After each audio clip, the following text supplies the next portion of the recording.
Hello दोस्तों, once again welcome to my channel. मैं राजकुमार स्वालका आप सभी स्टूडेंट का मेरे इस चैनल पर स्वागत करता हूं, जिसमें फर्स्ट ग्रेड और सेकंड ग्रेड से रिलेटेड अपना कंटेंट चल रहा है। और आज 45 या 46 वाला लेक्चर होने जा रहा है। न्यू टॉपिक में स्टार्ट कर रहा हूं आज, बाइनोमियल थ्योरम, द्विपद प्रमेय। वेरी इंपॉर्टेंट और इंटरेस्टिंग टॉपिक है। इस टॉपिक पर बेस्ड जितने भी क्वेश्चन है उनको काफी डिटेल में मैं आप लोगों को बताऊंगा। साथ ही साथ इसकी बहुत इजी ट्रिक्स भी मैं आप लोगों को बताने वाला हूं, जैसा कि मैं अब तक करता आया हूं। तो स्टूडेंट, इसमें भी आपको खूब मजा आने वाला है। जैसी अपनी तैयारी चल रही है, इसको हम हर दिन एक नई धार देने का प्रयास कर रहे हैं। मैं आप लोगों को एक ये भी कहना चाहूंगा कि देखो, हमें इस कदर तैयारी करनी है कि सिलेक्शन एक बार में ही होना चाहिए हमें, और इस कदर की तैयारी करनी कि हम केवल मैथ्स के दम पर सिलेक्शन तक पहुंच जाएं। इतना दमखम हमें लगाना है इस बार, क्योंकि इतनी बम्पर वैकेंसी है। ऑब्वियसली अपना टारगेट जो है ना, मैथ्स में सिलेक्शन हो जाए, इस कदर की मैं आप लोगों को पूरी तैयारी करवाने के साथ लास्ट तक मैं आप लोगों को गाइड करता रहूंगा। और फिर एक अगेन रिपीट सीरीज चलाऊंगा, जिसमें मैं आप लोगों को टेस्ट सीरीज पर क्वेश्चन करवाने वाला हूं। तो वो भी काफी इंटरेस्टिंग होने वाली है। जब तक मुझे समय भी मिलने लग जाएगा, इधर से जो 11th 12th की और ग्रेजुएशन की जो क्लासेज है मेरी, उनसे मैं धीरे धीरे फ्री हो जाऊंगा, तो मेरे पास पूरा समय रहेगा और वो पूरा समय मैं आपके साथ ही बिताऊंगा। क्लियर? एक मैं आप लोगों से ये भी कहना चाह रहा हूं, पहले मैं सिलेबस डिस्कस कर लेता हूं कि अब तक अपना कितना सिलेबस हुआ है, कितना सिलेबस अपना हो चुका है। देखो, अपने एक दिन मैंने वो सिलेबस वाला लेक्चर बनाया था वीडियो, आप लोग उसको अपने पास सेव रखें। उसका लिंक बिल्कुल आप सेव रखें और एक स्क्रीनशॉट ले लो, एक सिंगल स्क्रीन में आपका सॉल्यूशन हो जाएगा। शुरुआत मैंने कैलकुलस वाले पार्ट से की थी, कलन से, जिसमें पूरा कलन वाला हो गया, अवकलन हो गया, सीमा, संततता, अवकलनीयता, योग, अंतर से अवकलन, गुणा भाग, संयुक्त फलन, अस्पष्ट फलन, त्रिकोणमितीय प्राचलिक फलनों का अवकलन, लांगराज मीन वैल्यू थ्योरम, और अनुप्रयोग में वर्धमान आसमान फलन, स्पर्श रेखा, अभिलंब, उच्चिष्ट निम्निष्ट, ये कंप्लीट हो चुका है। उसके बाद में मैं आ जाऊं बीज गणित वाले टॉपिक में। हमने यहां पर क्या पढ़ लिया है, गणितीय आगमन सिद्धांत हो चुका है, द्विपद प्रमेय आज लेने वाला हूं। और उसके बाद में परिमित और अपरिमित श्रेणियां, समांतर श्रेणी, गुणोत्तर श्रेणी, हरात्मक श्रेणी, क्रमचय, संचय, समुच्चय, संबंध, फलन, सम्मिश्र संख्याएं, गुणधर्म, ध्रुवीयतल और सम्मिश्र संख्याओं का निरूपण, सम्मिश्र संख्याओं का वर्गमूल, ये सारे टॉपिक मैंने करवा दिए। देखो, धीरे धीरे जब हम पास बढ़ रहे हैं तो मुझे यूं लगा कि अब कोर्स बहुत फटाफट हो जाएगा अपना, ज्यादा लंबा खींचेगा नहीं, क्योंकि बड़े बड़े टॉपिक अपने हो चुके हैं। और मैं जितने भी टॉपिक है उन सबको कंप्लीट आप लोगों को मार्च अप्रैल मई तक कंप्लीट करवा दूंगा। ग्रेजुएशन भी आ गई इसमें और 11th 12th का पार्ट भी आ गया, बहुत अच्छे से कंप्लीट करवा दूंगा। एक मैं आप लोगों को ये भी सजेस्ट करूंगा कि मैं ग्रेजुएशन वाली जो बुक है वो गोखरू एंड सैनी की ये वाली बुक से पढ़ाने वाला हूं। कंटेंट आपको बिल्कुल यूनिक मिलेगा, एकदम यूनिक। क्योंकि जैसे कि मैं आपको प्रॉपर गाइड करता आया हूं कि जैसे 11th 12th वाले पार्ट में मैंने आप लोगों को कहा था कि SR सैनी से आप लोग पढ़ें, तो बिल्कुल आपने मेरी बात मानते हुए बहुत सारे बच्चे जो भी लगातार जुड़े हुए वो इस बुक को ले आए। अगर आप जैसे राजस्थान में नॉर्मली 2 टाइप की बुक चलती है, JPH की चलती है एंड गोखरू की चलती है। लेकिन मैंने ये एनालिसिस किया है कि गोखरू की बुक से क्वेश्चन ऐसे कैसे उठ के आ जाते हैं, इस तरीके से उठ के आ जाते हैं। मैंने वो वाली बुक की मैं बुराई नहीं कर रहा हूँ, अच्छी है, सब अपनी जगह ठीक है, आपने जो पढ़ी है वो बिल्कुल बेस्ट है। लेकिन अपने बीच बेटर कम्युनिकेशन के लिए आप लोग अगर वो बुक ले आएंगे तो ठीक रहेगा, और अननेसेसरी आपको पैसे खर्च नहीं करने हैं। मैं बताऊंगा आपको कौन कौन सी बुक्स लेनी, क्योंकि मैटर आपके पास पूरा 100% मैं आप लोगों को प्रोवाइड करवा ही रहा हूँ। सारे क्वेश्चन तो मैं आप लोगों के सामने लिख देता हूँ। अगर मान लो एक्सटर्न के लिए समझो, SR से नहीं, अगर आपके पास नहीं हो तो भी क्वेश्चन तो सारे लिखे हुए ना, हालांकि होनी चाहिए, क्योंकि उसमें तो बहुत बम्पर क्वेश्चन दे रखे ना, वो सारे अपने पास होने चाहिए। मैं ये चाहूंगा कि ग्रेजुएशन वाले पार्ट में आप लोग मेरे से आगे आगे चले। एक बार में ही अगर सिलेक्शन लेना है तो आपको ये बिल्कुल, क्योंकि 100% देखो वहां पर आप लोग भूल चुके हो, ग्रेजुएशन वाले पार्ट को भूल चुके हो, या फिर आपने पढ़ा ही नहीं है, दोनों ही बातें हो सकती है। आपको वापस वही लाइफ जीनी है। 5 से 6 किताबें हैं जिनमें से पूरा सिलेबस अपना कवर हो जाएगा। वो सारी बुक्स आपको एक बार पढ़नी है। प्रॉपर मैं गाइड करूंगा आपको कि कौन कौन से टॉपिक आपको पढ़ने हैं। उन बुक्स को अगर आप पढ़ लेंगे तो जब मैं आप लोगों को पढ़ाऊंगा ना तो आप उड़ेंगे ऐसे ही, फटाफट उड़ेंगे कि हाँ यार ग्रेजुएशन जिस टॉपिक में से ग्रेजुएशन वाले पार्ट में से 80 क्वेश्चन आएंगे, यहाँ तो बहुत मामला ईजी है, यहाँ पर तो हम क्वेश्चन फटाफट ही अटेम्प्ट कर सकते हैं। क्लियर, ध्यान रहे अपनी भिड़ंत होने वाली है, एक मतलब अच्छे लेवल के स्टूडेंट से भी भिड़ंत होने वाली है, तो आप लोग बिल्कुल ढीले नहीं रहे, आप लोग इसमें पूरी मेहनत करें। पूरा भाई मेरा एक ही मोटिव है कि तैयारी बार बार नहीं होती, तैयारी एक ही बार होती है, तो उस तैयारी को हमें पूरा जोर लगाते हुए करना है ताकि ये समस्याएं खत्म हो जाए एक बार। क्लियर, तो स्टूडेंट यहाँ पर अगर आप चाहें तो मैं आप लोगों को ये कंटेंट, ग्रेजुएशन का जो कंटेंट है वो प्रोवाइड करवा दूंगा, एक दिन मैं बता दूंगा कि कैसे, वो 1-2 दिन बाद बताऊंगा, फिलहाल आप इसको चलने दें, इस टॉपिक के बाद में मैं आपको बता दूंगा। कंप्लीट सारे लेक्चर्स हैं मेरे पास, उसके जितने भी बुक्स हैं उन सबके अवेलेबल हैं, लेकिन वो 1-2 दिन बाद में बताऊंगा, या हो सकता है कि नए टॉपिक में बताऊं। क्लियर, तो स्टूडेंट यहाँ पर मैं स्टार्ट करता हूं आज की क्लास। द्विपद प्रमेय, द्विपद प्रमेय का सबसे पहले फॉर्मूला आप लोगों को बता देता हूं, कुछ बेसिक फॉर्मूले हैं, इनको हम डिस्कस कर लेते हैं, देन इसके बाद में कुछ नए फॉर्मूले और आएंगे, उनको मैं बीच बीच में ऐड करवाता रहूंगा, वैसे आएंगे नहीं लेकिन फिर भी आप लोग देख लीजिए, फॉर्मूले अपनी जगह रह जाएंगे और हम बेसिक अप्रोच से भी क्वेश्चन को कर पा रहे होंगे। तो सबसे पहले जो मैं यहाँ पर फॉर्मूला लेने वाला हूं वो इस प्रकार है कि x प्लस ए की होल पावर n हो। यहाँ पर जो मैं पहला फॉर्मूला लिख रहा हूं इधर, और एक फॉर्मूला मैंने यहाँ पर लिखा, दोनों में क्या चेंज है? दोनों में चेंज ये है, ये वाला फॉर्मूला, सॉरी, एक तो ये फॉर्मूला है, एक ये फॉर्मूला है, दोनों में क्या चेंज है? इसमें n की वैल्यू कुछ भी हो सकती है, पॉजिटिव नेगेटिव फ्रैक्शन में, इसमें ओनली पॉजिटिव नेचुरल नंबर ही होना चाहिए, पॉजिटिव नेचुरल नंबर या पॉजिटिव इंटीजर कह सकते हैं, नेचुरल तो ऑलरेडी अपने आप ही हो गया। क्लियर, यानी यहाँ पर n जो है कोई नेचुरल नंबर होना चाहिए।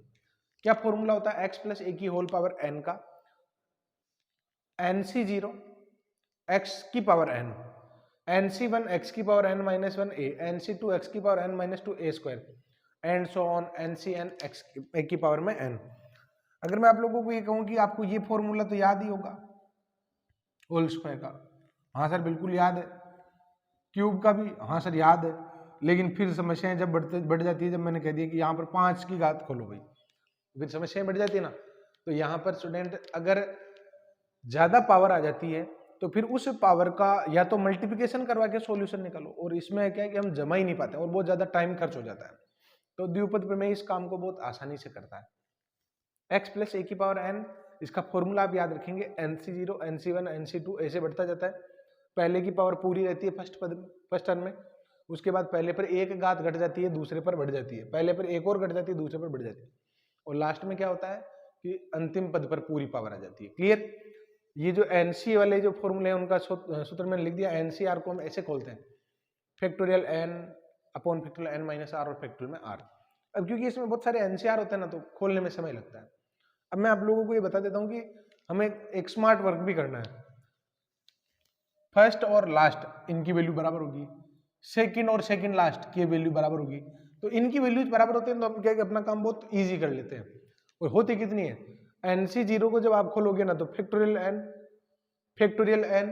और फैक्टोरियल 0, तो फैक्टोरियल 0 तो 1 होता है, n से n कट जाएगा तो 1 आ जाएगा, तो nc0 और ncn इनकी वैल्यू ऑलवेज क्या होती है, 1 होती है, चाहे n का मान कुछ भी हो। nc1 और ncn माइनस 1, इसका रिजल्ट ऑलवेज क्या होता है, n होता है, ये दोनों आप लोग याद रखें। उसके बाद क्या होता है कि हमें जैसे डायरेक्ट कोई r+1वां पद निकालना हो, कौन सा पद निकालना हो, r+1वां, तो यहां पर आप लोग डायरेक्ट उस पद पर पहुंच सकते हैं। कैसे? जैसे x प्लस ए की होल पावर n, इसमें आपको चाहिए 10वां पद चाहिए, तो आप उसको पहले तो 9+1 लिख दो, tr+1, और इसका फॉर्मूला होगा ncr, x की पावर में n माइनस r और a की पावर में r। आ गई बात समझ में? x की पावर में तो n माइनस r और a की पावर में क्या हो जाएगा, r हो जाएगा। क्लियर? अब स्टूडेंट यहां पर देखो x प्लस ए की होल पावर n में मध्य पद, x प्लस ए की होल पावर में मध्य पद कैसे निकालें, तो देखो आप लोगों को ये वाला जो बहुत इंटरेस्टिंग है, क्योंकि मैंने यहाँ पर मध्य पद निकालने के लिए एक जुगाड़ निकाल रखा है। जुगाड़ सब आप लोगों को मैं बताता हूं, कोई छुपी हुई बात नहीं है, कुछ भी हिडन नहीं है। देखो अगर मैं आप लोगों को ये कहूं कि ये 5 लोग बैठे हुए हैं, 5 लोग बैठे हुए हैं, तो बताओ बीचों बीच कौन है? तो सर एक इधर से जाएगा, एक इधर से जाएगा, एक इसको हटा दो, एक इसको हटा दो, फिर बचा यही मध्य पद है, ये इसका मध्य पद हो गया। क्लियर? अच्छा, मैं अगर ये कहूं कि ये 6 लोग हैं और बताओ बीचों बीच कौन है, तो इधर से हटा दो, इधर से हटा दो, इधर से भी हटा दो, इधर से भी हटा दो। अब दोनों को हटा दोगे तो फिर बचेगा कौन? बचना तो चाहिए ना, तो फिर यहां पर 2 मध्य पद हो जाएंगे। क्लियर? तो ये लॉजिक रहता है, आपको कुछ नहीं करना, मध्य पद निकालने के लिए आपको डॉट लगा लेने चाहिए। और डॉट कैसे लगाओगे? देखो, x प्लस ए की होल पावर n में जब आप प्रसार करते हो ना, जैसे x प्लस ए के होल स्क्वायर का प्रसार किया, तो होल स्क्वायर में 3 पद आते हैं, जब होल क्यूब खोलते हैं तो 4 पद आते हैं। ऐसे ही अगर हम n पावर खोलेंगे ना, तो n प्लस 1 पद आएंगे। तो किसी भी प्रसार में अगर n पावर है और द्विपद अगर वो है, द्विपद है और उस पर अगर n पावर है, तो उसमें प्रसार में n प्लस 1 पद होंगे। क्लियर? अगर मैं आप लोगों को ये कहूं कि x प्लस ए इसकी पावर 8 है, बताओ मध्य पद क्या होगा? तो मैं तो क्या करता हूं, देखो फटाफट डॉट लगाता हूं, 9, 1 2 3 4 5 6 7 8 9, 9 डॉट लगा दिए। क्लियर? क्योंकि 8 है ना पावर, तो 9 पद होंगे, तो 9 डॉट लगा दिए। फिर मैं करता हूं, इधर से एक गया, इधर से भी एक गया, इधर से एक गया, इधर से एक गया, इधर से एक गया, इधर से भी गया, इधर से भी गया, इधर से भी गया, बचेगा क्या? बीचों बीच एक बचेगा। इसको गिन लो कौन से नंबर पर आ रहा है, 1 2 3 4 5, 5वां पद हो जाएगा, T5। क्लियर? तो ऐसे भी एक जुगाड़ है, बाकी फॉर्मूला अपनी जगह है। अगर ये पावर सम हो ना, अगर ये पावर सम हो, तो मध्य पद होता है n/2 प्लस 1वां पद।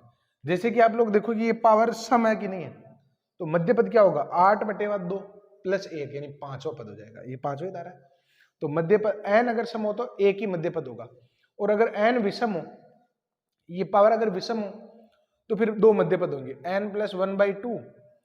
n विषम हो तो प्रसार में सम पद नहीं होंगे क्या? और प्रसार में सम पद है तो 2 मध्य पद होंगे, तो वो कैसे निकालोगे? n plus 1/2 and n plus 1/2 plus 1, यानी ये और इसका अगला पद, ये क्या हो जाएंगे? अपने मध्य पद हो जाएंगे। तो ये भी बहुत इंटरेस्टिंग क्वेश्चन है, और ये एक बहुत इंटरेस्टिंग फॉर्मूला है, जिसमें अगर आपको ये फॉर्मूला याद हो जाता तो ठीक, नहीं होता तो हम कुछ जुगाड़ कर लेंगे इसका।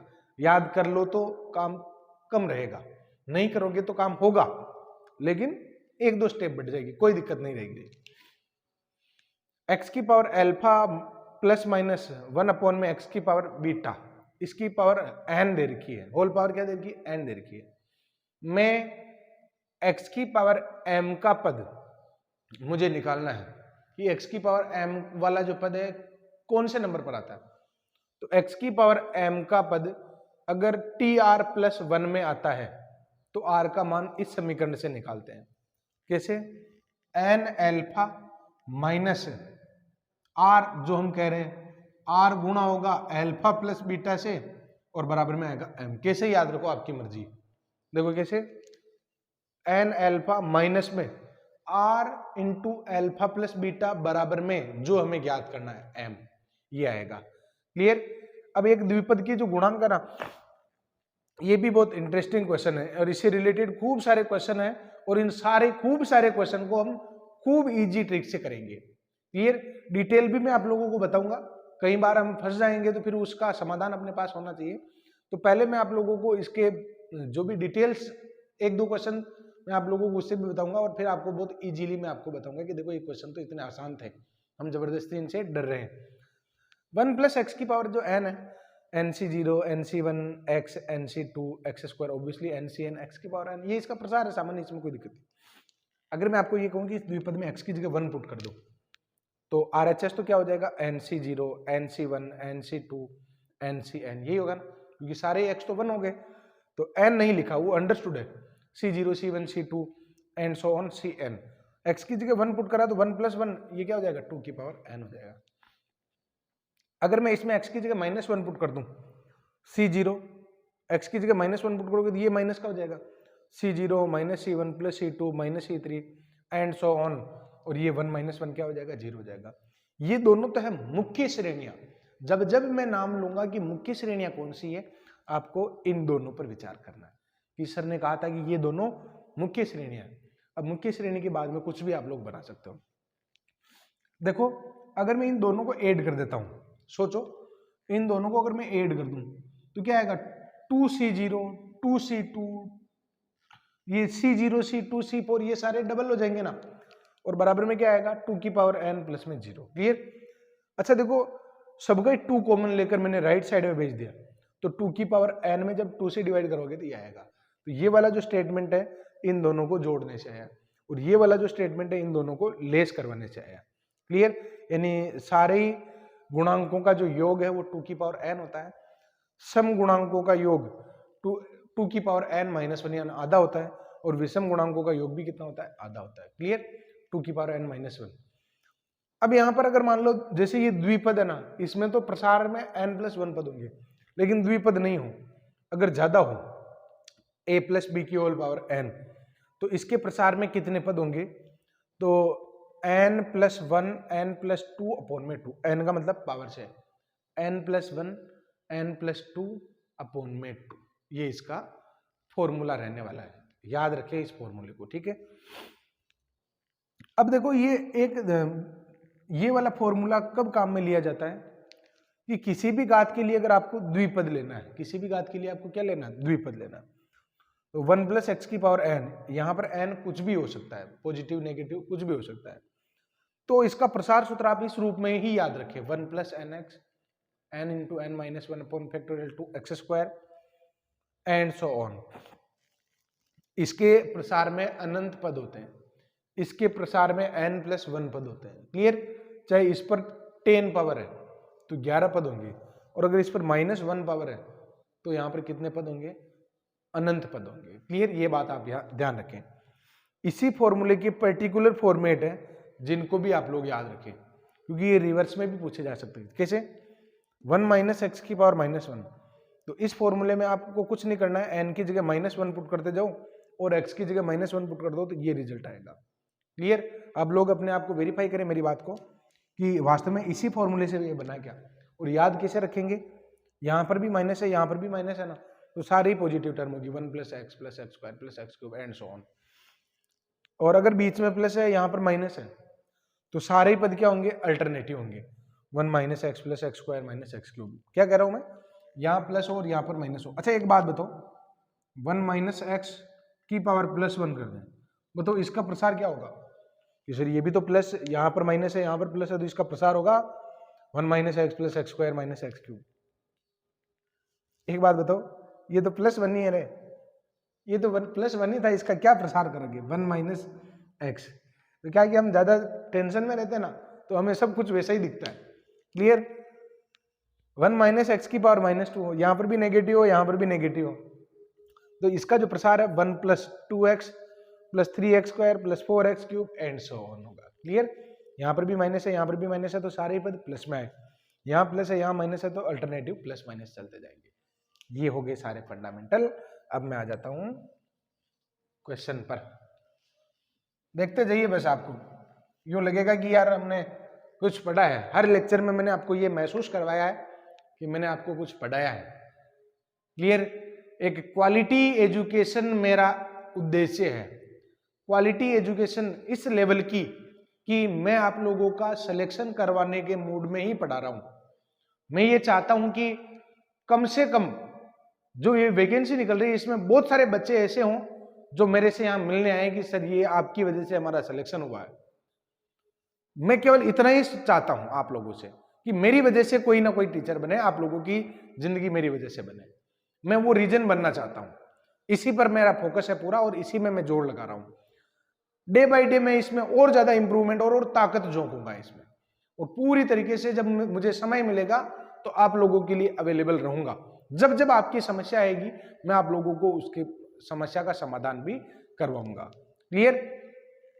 फर्स्ट एग्जांपल से मैं शुरू करता हूं, और 1 प्लस एक्स की पावर 2n में 3r और r प्लस 2वे पदों का गुणांक अगर बराबर हो तो कौन सा रिलेशन ट्रू होगा, ये मुझे बताना है। देखो क्वेश्चन कह रहा है इसके प्रसार में 3r और r प्लस 2वे पदों के गुणांक क्या है, बराबर है, तो मुझे बताना है कि कौन सा रिलेशन जो है ट्रू होगा। अब यहां पर आप लोग देखो कि ये द्विपद दे रखा है, आपको T3 निकालना है, T3R। T3R निकालना है तो पहले तो आपको इसको ऐसे लिखना होगा, T3R -1 और प्लस में 1। क्यों? क्योंकि आपका फॉर्मूला तभी काम करता है जब +1 अलग से हो। तो 3R में नहीं था तो 1 ऐड करवा दिया, लेस करवा दिया। अब वो जो फॉर्मूला लिखा हुआ है, फॉर्मूले एक साइड लिखने का यही फायदा है, जब जब आपको फॉर्मूले की तरफ देखना हो, स्क्रीन को राइट में इसलिए रखता हूँ, पहले पेज को मैं इस तरफ इसीलिए रखता हूँ कि वो मेरे से दबे नहीं, आप लोग हर बार अपनी नजरों को घुमा सकते हैं। तो ये क्या आ जाएगा, 2nc3r -1, केवल गुणांक से ही मतलब है, तो फिर यहाँ पर x का छोड़ो ना, गुणांक ही तो चाहिए, ये गुणांक आ गया। क्लियर? और ऐसे ही यहाँ पर देखो tr+2 है, क्या मैं इसको ऐसे लिख सकता हूँ tr+1, ये क्या हो जाएगा 2ncr+1 हो जाएगा। अकॉर्डिंग टू क्वेश्चन दोनों ही बराबर है। क्लियर? तो यहां पर मैं इनको बराबर कर देता हूं ना, 2nc3r -1 और बराबर में 2n बराबर में आ जाएगा 2ncr+1। क्लियर? अब अगर इसको मैं खोलता हूं तो फैक्टोरियल में 2n और अपॉन में क्या आ जाएगा, फैक्टोरियल में दिस माइनस दिस, तो 2n -3n -3r और प्लस में 1 और अपॉन में क्या आ जाएगा, सॉरी जगह ही नहीं बची, कोई बात नहीं, नीचे आ जाते हैं। फैक्टोरियल में 2n और यहां पर आ जाएगा फैक्टोरियल में 2n -3r+1 और फैक्टोरियल में 3r -1 बराबर में क्या आ जाएगा, फैक्टोरियल में 2n अपॉन में फैक्टोरियल में 2n -r -1 और r+1, ये रिजल्ट आ जाएगा। अब इस रिजल्ट को खोलना हो गया काफी मुश्किल, इस रिजल्ट को खोलना हो गया काफी मुश्किल, क्योंकि हमने गलती कर दी एक, और यही तो गलती मैं आप लोगों को करवाना चाह रहा था एक स्टेप में, कि एक स्टेप हम एक्स्ट्रा लिख दें। अब आप लोग देखो 2n से 2n कट जाएगा, बाकी में विचार करो, ये तो मामला ही फंस गया। 2n और 3n में तो दूरी ही बहुत ज्यादा है भाई, नीचे वाले फैक्टोरियल को तो काटे कैसे, तो बिल्कुल यहाँ पर समस्या तो बढ़ गई है। तो फिर परम्यूटेशन कॉम्बिनेशन में हमने एक फॉर्मूला लिखा था, याद करो, ऐसा एक फॉर्मूला था, NCR और NCR -1 अगर हो तो NCX बराबर NCY हो, याद आया कुछ? तो क्या होता है, या तो n का मान x + y के बराबर होता है या फिर x और y बराबर होते हैं। क्लियर? तो बस यहाँ पर आपको यही तो करना था कि हमने जो ये स्टेप लिख दी वो लिखनी नहीं थी, फिर बाद में पता चला अरे यार ये तो मामला ही गड़बड़ हो गया। तो आप लोग वो सारे फॉर्मूले याद रखें, देखो फिर अपना काम कितना आसान हो जाता है कि ये जो या तो क्या होगा, या तो होगा 3r -1 बराबर में r+1, या फिर क्या होगा 2n बराबर में 3r -1 और प्लस में r+1। आप लोग देखो ये तो कोई रिलेशन बैठेगा ही नहीं, क्योंकि n और r में चाहिए, तो इसका तो गया काम। अब तो एक ही बचा, 2n बराबर क्या आ गया, 4r आ गया, तो n बराबर क्या आ गया, 2r आ गया, n बराबर 2r, ये इसका रिलेशन है। क्लियर? तो इस तरीके से इस क्वेश्चन को इस फॉर्मूले की हेल्प से करना था।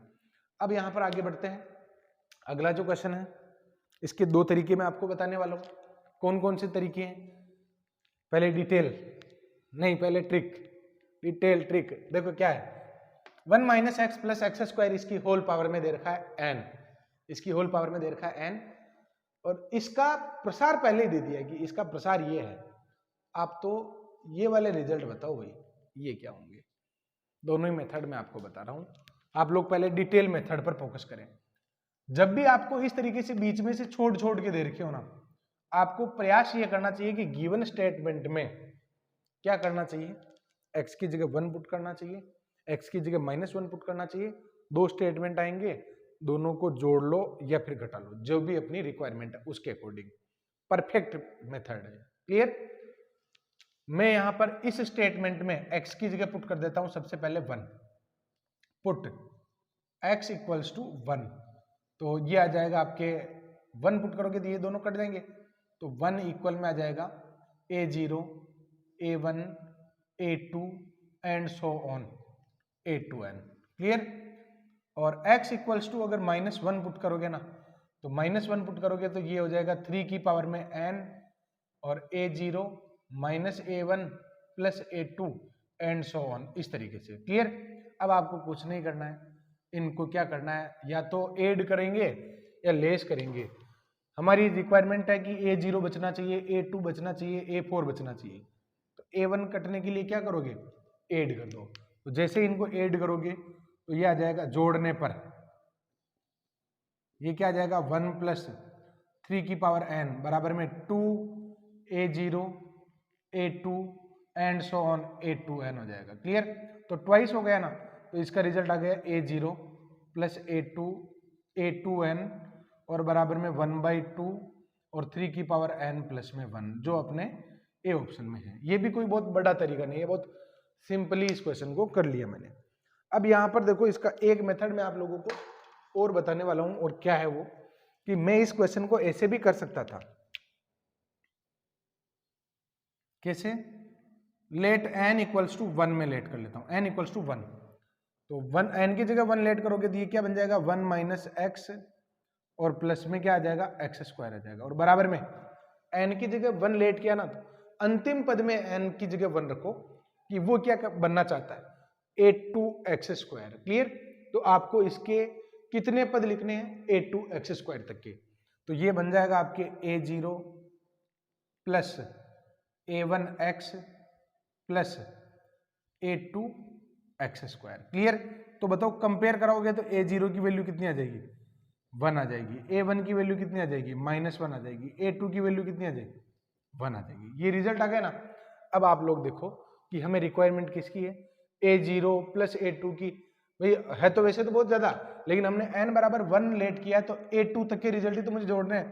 तो आप केवल इनका देखो, इन दोनों का रिजल्ट कितना आएगा, A0 और A2 को अगर आप जोड़ते हो तो 2 आएगा। Clear. A0 plus A2, A0 plus A2 कितना हो गया, 2 हो गया। अब आप ऑप्शन में भी n की जगह 1 पुट कर दो, कौन सा ऑप्शन आपको 2 आंसर दे रहा है, यही दे रहा है, एकमात्र ऑप्शन। क्लियर। तो ये भी एक तरीका है, और जो बेस्ट अप्रोच है, बिल्कुल बेस्ट अप्रोच है। कोई भी n की वैल्यू लेट कर लो, जिससे कि कॉन्ट्राडिक्शन नहीं हो। कॉन्ट्राडिक्शन हो तो फिर n की वैल्यू बढ़ा लो। तो मुझे लगा यहाँ पर कोई n बराबर 1 पर भी कॉन्ट्राडिक्शन नहीं, तो n बराबर 1 मैंने इसमें लेट किया, और n बराबर यहाँ पर अंतिम पद में देखा कि भाई कितने प्रसार लिखे, फिर n बराबर 1 के लिए प्रसार तैयार हो गया।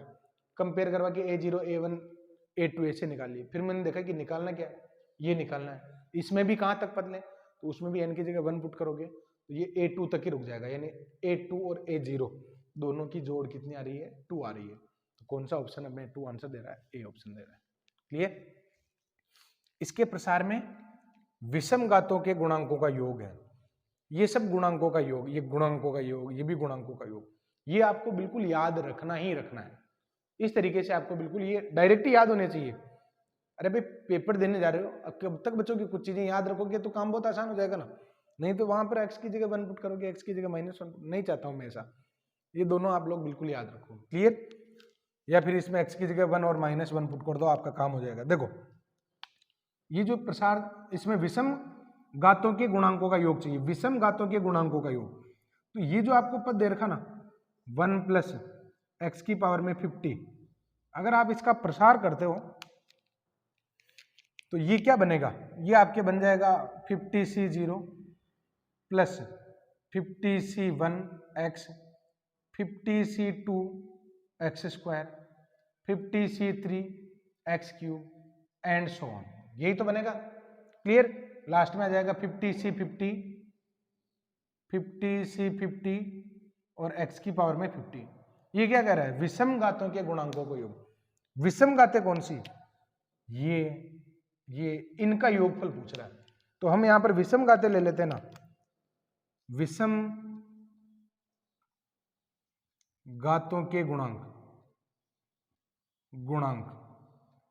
ये क्या आएगा, 50c1 plus 50c3 and so on 50c49, यही तो आएगा। ये विषम घात यहां पर ही तो मिलेगी आपको। क्लियर। क्योंकि 50 तो सम है, तो इससे पहले क्या आएगा, 49 ही आएगा। इसका योगफल निकालना, क्या करें, सबको जोड़ें, जोड़ना तो है लेकिन कैसे जोड़ें। तो देखो ना ये क्या लिखा हुआ है, C1 C3 Cn-1, ये लिखा हुआ ना C1 C3 C5। विषम गुणांकों का योग कितना होता है 2 की पावर n-1। क्लियर, 2 की पावर n-1। तो इसका रिजल्ट क्या आ जाएगा आपके, ये फॉर्मूला आप यहाँ पर मेंशन करेंगे, वो फॉर्मूला आप यहाँ पर मेंशन करेंगे, क्योंकि विषम गुणांकों का योग कितना होता है C1 3, इनका योग कितना होता है 2 की पावर n-1। तो ये आ जाएगा आपके 2 की पावर में 50-1, यानी 2 की पावर में 49, जो आपके ए ऑप्शन में दे रखा है। क्लियर, तो ये क्वेश्चन हो गया स्टूडेंट हमारे थर्ड वाला। फोर्थ क्वेश्चन पर मैं बढ़ता हूं। फोर्थ जो क्वेश्चन है इसमें आप लोग देखो x की पावर 39 का गुणांक चाहिए। अच्छा देखो, कभी कभी क्या है कि मैं लेक्चर अपलोड करने में, जैसे नॉर्मली मेरा शेड्यूल तो ये रहता है 10 बजे का, कभी कभी वो पूरा नहीं होता, तो फिर मैं उसको कोशिश करता हूँ कि 1 बजे तक अपलोड कर दूँ। तो रिकॉर्डेड क्लासेस अभी अपने चल रही है, मैं लाइव के लिए भी आप लोगों को मौका दूंगा। लाइव में वो नेटवर्क का इशू रहता है, इसलिए मैं लाइव नहीं आता हूँ नॉर्मली। बाकी लाइव में अगर जो भी आपकी प्रॉब्लम है वैसे तो मैं सोल्व कर ही देता हूँ जिनके कमेंट आते हैं। फिर भी अगर मान लो हम कुछ समय बाद लाइव क्लासेस लेंगे ताकि आप लोग और अच्छे से कम्युनिकेट कर पाओ मेरे साथ। ये एक द्विपद दे रखा है, इसमें x की पावर 39 का गुणांक चाहिए। क्लियर, दो तरीके हैं। एक तरीका तो ये है कि x की पावर 39 का गुणांक चाहिए, तो अगर मैं आप लोगों को ये कहूँ कि इसमें 10वें पद का गुणांक बताओ, आप फटाफट बता दो, 15वें पद का बताओ, फटाफट बता दो, तो अपने पास वो वहां पद होगा ना, वहां पद कि x की पावर 39 कौन से नंबर पर आता है, तो आपका काम बहुत आसानी से हो जाएगा। क्लियर, और मैं इस फॉर्मूले से ज्यादा प्रेफर करता हूं इस फॉर्मूले को। आपको कुछ नहीं करना है, इसका व्यापक पद लिखना है। क्या लिखना है, व्यापक पद, और इससे भी मैं आपको बता दूंगा। लेकिन मुझे जो सबसे ज्यादा इजी लगता है, क्योंकि ये फॉर्मूला इजी है, इसमें गलती कर बैठते हैं और दोनों का काम एक ही है, तो मैं इस फॉर्मूले की हेल्प से आप लोगों को समझाने का प्रयास करता हूं। पहले देखो, इसका अगर व्यापक पद लिखना हो हमें, व्यापक पद क्या आ जाएगा, देखो इसका व्यापक पद आएगा 50CR x की पावर में 4 और 15 - r और माइनस में 1/x³ इसकी पावर r आ जाएगी। क्लियर, तो देखो 15CR x की पावर 60 - r, ये होगा ना, -1 की पावर r को तो आप इधर लिख दो, और x की पावर 3r नहीं होगा क्या, ये x की पावर 3r हो जाएगा नीचे, जो ऊपर आके x की पावर -3r बनेगा, तो x को सबको एक जगह कर लो, तो ये -3r हो जाएगा। अरे भाई देखो ना क्या किया मैंने, x अलग अलग जगह बिखरे हुए थे, मैंने उन सबको एक जगह कर दिया। 60 - 4r, 60 - 4r, घात के ऊपर घात होती है तो घातें गुणा हो जाती है, और इसकी घात ऊपर आएगी तो -3r हो जाएगी। ये क्या आ रहा है आपने, 60 - 4r -3r आ रहा है। मैं x की पावर कौन सी लेना चाहता हूं, जो भी पावर आप बनाना चाहते हैं, जो भी व्यापक पद में जो x आया ना, उसकी उस पावर से तुलना करवा दीजिए, आपके r का मान आ जाएगा। क्योंकि हम अटक किससे रहे, केवल और केवल r से अटक रहे, तो r का मान आप कुछ इस तरीके से फाइंड कर सकते हैं। तो देखिए यहां पर, सिंस 60 - 4r -3r ये 39 के बराबर होना चाहिए, तो इसको सरल करोगे ना 21, तो r का मान आ जाएगा 3, r का मान कितना आ जाएगा 3 आ जाएगा। तो बस इसमें आप लोग r का मान रख दो, बस r का मान जैसे ही रखोगे तो आपके रिजल्ट आ जाएगा 50C3, गुणांकी तो चाहिए केवल, तो ये 15C3 और -1 का क्यूब हो जाएगा, और ये x की पावर 39 बन जाएगा, वापस वेरीफाई भी हो जाता है। 60 में से 21 जाएगा ना, क्योंकि ये 7r, r की जगह 3 रखोगे तो 21 हो जाएगा। तो ये इसको अगर सोल्व करते हैं तो 15, 14, 13 और 3, 2 और 1 और माइनस का 1, कैसे किया, तो 15C3 को खोलो ना भाई, पता चल जाएगा आपको। ये 5 से कट जाएगा, ये 7 बार कट जाएगा, तो कितना हो गया 7 × 5 35, और 35 को गुणा करवा लो 13 से, 65, 6 बज गए 39, 455 माइनस का, ये इसका आंसर हो गया। क्लियर, तो स्टूडेंट ये क्वेश्चन था अपने फोर्थ एग्जाम्पल, और मैं आपको यही कहूंगा कि मैक्सिमम क्वेश्चन में ये व्यापक वाला ही सूत्र लगाए, इसकी अप्रोच इजी है, ये क्वेश्चन आसान भी है। इससे अगर मैं करता तो मैं पहले तो आर का मान निकालता, आर का मान आ जाता कि भाई ये कौन सा पद है। इसमें एक छोटा सा कंफ्यूजन क्रिएट होता है, आर का मान आ गया 7, वह पद पूछता है तो वो r+1वां पद होगा, उसमें क्या है कि एक की गलती कर देते हो कि वो +1 करूं कि -1 करूं। इस वजह से जब तक इसकी जरूरत नहीं पड़ेगी मैं आपको इस पर नहीं ले जाऊंगा, इसे ही जुगाड़ करेंगे। जब इसकी जरूरत पड़ेगी, वैसे करवाऊंगा मैं इसे, लेकिन जब जरूरत पड़ी जाएगी ना तो फिर इस पर आएंगे। क्लियर? आगे बढ़ता हूं। देखो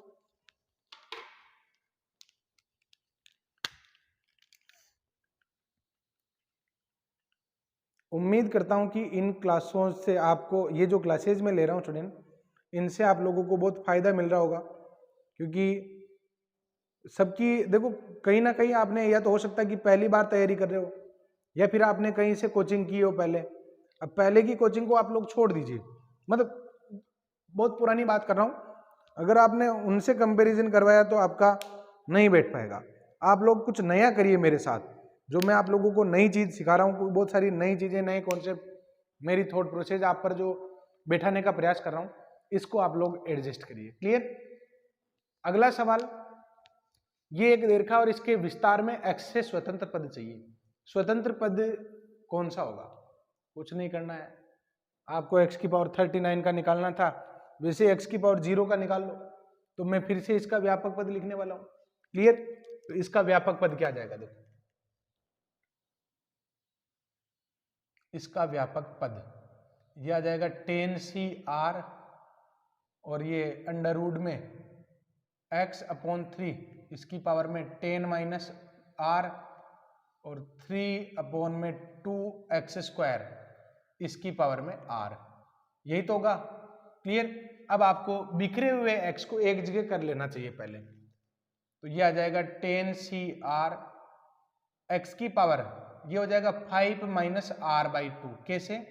घात के ऊपर घात होती है तो घाते गुणा होती है ना, तो 1/2 जब इससे मल्टीप्लाई होगा तो ये आ जाएगा। और देखो ना x की पावर, एक x तो यहाँ पर है, इसकी पावर तो ये है, एक x यहाँ पर भी है, इसकी पावर कितनी है? 2r, वो ऊपर जाके क्या बनेगा? -2r बनेगा। अब बाकी के पदों को आप लोग थोड़ी देर के लिए इग्नोर ही कर दो, क्योंकि अपने पास पद है पहले से, ज्यादा परेशान होने की आवश्यकता नहीं है। बाकी के पदों के लिए टाइम क्यों वेस्ट करना है? अपने को x के मतलब है ना r का मान निकालना है, तो वो तो x की घात से आ जाएगा ना, तो r का मान निकालो। ये जो संख्या है, ये वाली पावर, इसको हम क्या बनाना चाहते हैं? 0 बनाना चाहते हैं। तो x की पावर 0 के लिए क्या होगा? 5-r/2 -2r बराबर 0। तो इसको सोल्व करने पर r का रिजल्ट आ जाता है 2। r का रिजल्ट कितना आ गया? 2 आ गया। कुछ नहीं करना, r का मान यहां रख दो। अननेसेसरी टर्म को मैं लिखना ही नहीं था, r का मान जैसे यहाँ पर 2 रखोगे आप, ये रिजल्ट आ जाएगा 10C2। देखो x की पावर r रख रहे हो ना, 2 रखोगे तो ये 8 हो जाएगा। x अंडर रूट x की 8 पावर क्या होगी? x की पावर 4, x² की पावर 2 भी क्या होगी? x की पावर 4। कट गया ना? देखो, तो बस उसको काम खत्म। अब अपने संख्याओं का लिख दो, तो ये आ जाएगा आपके 1/में अंडर रूट में x/3 इसकी पावर में 10-2 और 3/2x² इसकी पावर में 2, तो 10C2 x को नहीं लिख रहा हूं, ये खत्म हो गया। और अंडर रूट 3 पर ये पावर आ जाएगी 4 और 3 का स्क्वायर और 2 का भी स्क्वायर। तो अब यहां पर देख लो आप, 10C2 का रिजल्ट मैं डायरेक्ट लिख देता हूं ना, 10 × 9 90/2 45, और बटे में क्या आ जाएगा? 9 और 4, क्योंकि ये भी तो कट जाएगा, तो 5/4 इसका आंसर हो जाएगा। क्लियर? तो ये क्वेश्चन था अपने 5th वाला एग्जाम्पल। अब आप लोग यहां पर देखिए, इसमें x से स्वतंत्र पद चाहिए, x से स्वतंत्र पद मुझे निकालना है। अब x से स्वतंत्र पद निकालना है, लेकिन द्विपद थोड़ा अजीब लग रहा है। द्विपद जो है ना वो बिल्कुल अजीब ही लग रहा है। अच्छा, मैंने यहाँ पावर लिखी कि नहीं लिखी? कोई गड़बड़ तो नहीं कर दी मैंने? क्वेश्चन पूरा भी लिखा कि नहीं लिखा? एग्जाम्पल 6 बिल्कुल नहीं लिखी, 10 पावर भी है यहाँ, इसके ऊपर यहाँ पर 10 पावर है। क्लियर? ये एक द्विपद रेखा और इसमें भी x से स्वतंत्र पद निकालना। ऊपर भी हमने x से स्वतंत्र पद ही निकाला, लेकिन उसमें थोड़ा मामला ठीक था, यहाँ पर द्विपद ही बड़ा है। तो मैं यहाँ पर आप लोगों को पहले सजेस्ट करूंगा कि इस द्विपद में कुछ जुगाड़ करके छोटा कर लीजिए, फिर अपना काम आसान हो जाएगा। तो देखो, मैं इसको ऐसे लिख रहा हूं, x प्लस 1 अपॉन में x की पावर 2/3 माइनस x की पावर 1/3 और प्लस में 1 माइनस में x माइनस 1 1/2 और इसकी होल पावर में 10। क्लियर? अच्छा एक बात बताओ, a cube plus b cube का फॉर्मूला क्या होता है? इसका फॉर्मूला होता है a plus b a square minus a b और प्लस बी स्क्वायर। ऐसे ही कुछ होता है क्या? होता तो यही। अच्छा एक बात बताओ, ये x की पावर 1/3 प्लस 1 इसका होल क्यूब क्या होगा? x की पावर 1/3 प्लस 1, x की पावर 2/3 माइनस x की पावर 1/3 और प्लस में यही होगा कि नहीं होगा? आप लोग देखो कि ये पद तो लिखा हुआ है, यही तो नहीं है। तो नहीं है तो उसका जुगाड़ कर लो ना। कैसे? मैं इसका परिमेयीकरण करवा देता हूं, मैं इसको मल्टीप्लाई करवा देता हूं x की पावर 1/3 प्लस 1, x की पावर 1/3 और प्लस में 1 से। क्लियर?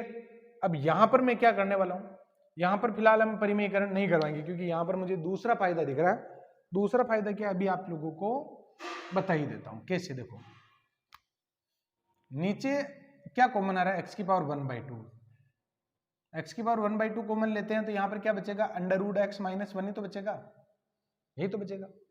तो x माइनस 1 के भी तो गुणनखंड हो रहे हैं क्या, अंडर रूट में x माइनस 1 और अंडर रूट में x प्लस 1। तो ऐसे गुणनखंड करने से ये तो कट जाएगा और अपना काम कितना आसान हो गया।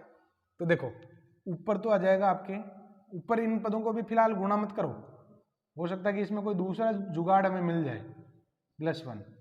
अच्छा देखो नीचे क्या बन जाएगा, ये a प्लस बी और a square minus a b plus b square. तो फिर मैं इसको a क्यूब प्लस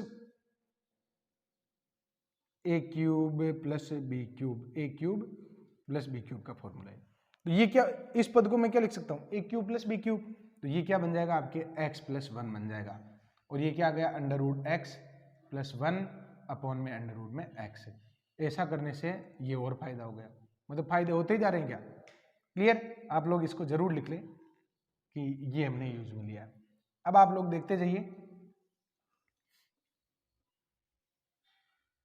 x की पावर 1/3 प्लस 1 तो ये है, अलग अलग डिवाइड करोगे तो माइनस का 1 और माइनस के 1 अपॉन में अंडर रूट में x और इसकी पावर में 10 चल ही रही है। तो जो इतना उलझा हुआ सवाल था उसको हमने सुलझाते सुलझाते यहां तक तो पहुंचा दिया। अब तो अपने बस की बात है। पहले तो नहीं लग रहा था कि ये इतना आसान होगा, लेकिन कुछ जुगाड़ करने के बाद पता चला कि ये तो मामला ठीक ही था। खुदा पहाड़ निकली चुईया। अब इस चुईया को पकड़ो कि हमें कौन सा चाहिए, x से स्वतंत्र पद चाहिए। अब इसका आप व्यापक पद लिख लो। तो अगर मैं इसका व्यापक पद लिखता हूं,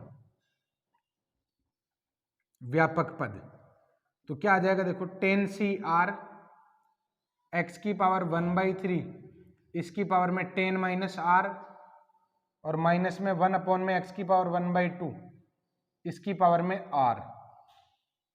तो 10cr x की पावर में 10/3 माइनस r/3 माइनस 1 की पावर r और ये x की पावर r/2 बनेगी, तो ऊपर जाएगी तो माइनस का r/2 नहीं बन जाएगी क्या? x जितने भी x है उन सबको एक जगह कर लो, तो नीचे से ऊपर जाएंगे तो -1 पावर होके जाएंगे ना, तो ये आ गया। आप इसको क्या बनाना चाहते हो, आप इसको बनाना चाहते हो x से स्वतंत्र पद। x से स्वतंत्र पद में x की पावर कितनी होती है, 0 होती है। x से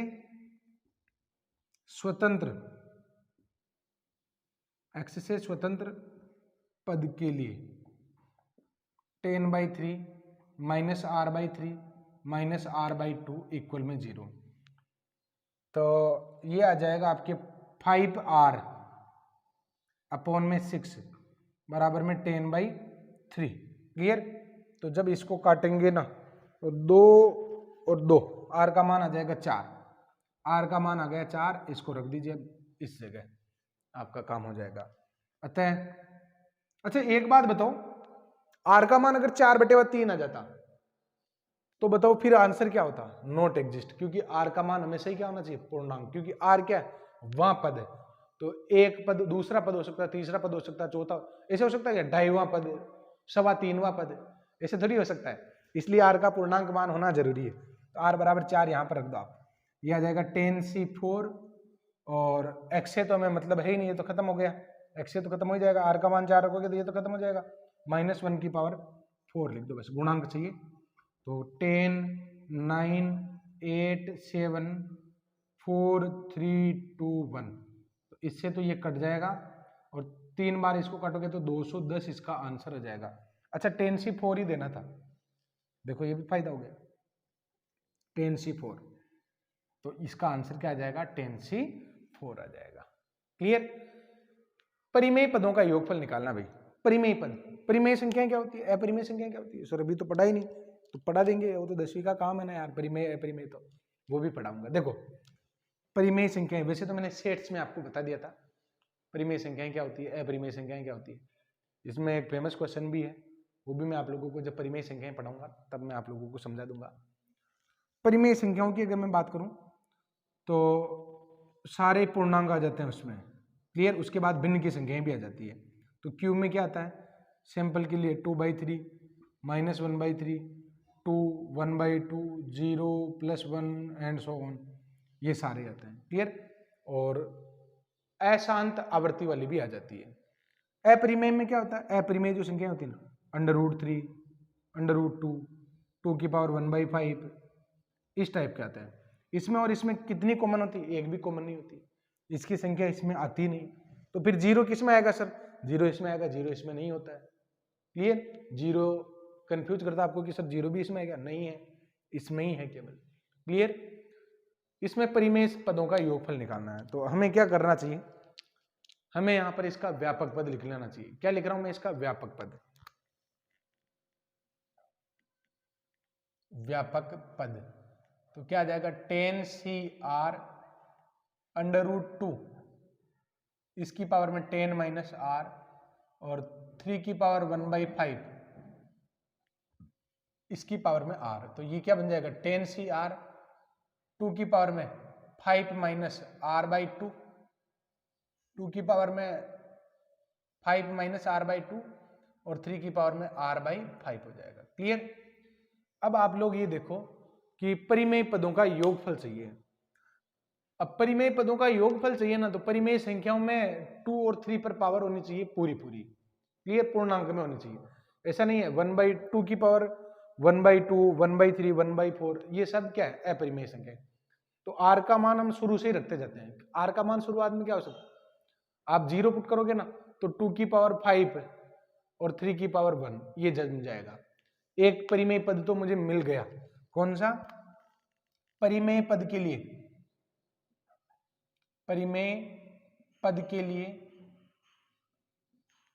2, 3 पर पावर पूर्णांक हो, क्लियर, इस पर पूर्णांक पावर होनी चाहिए। तो r बराबर 0 पर आ रहा है, एक तो क्या आ रहा है 10c0 और 2 की पावर में 5 आ रहा है, क्लियर।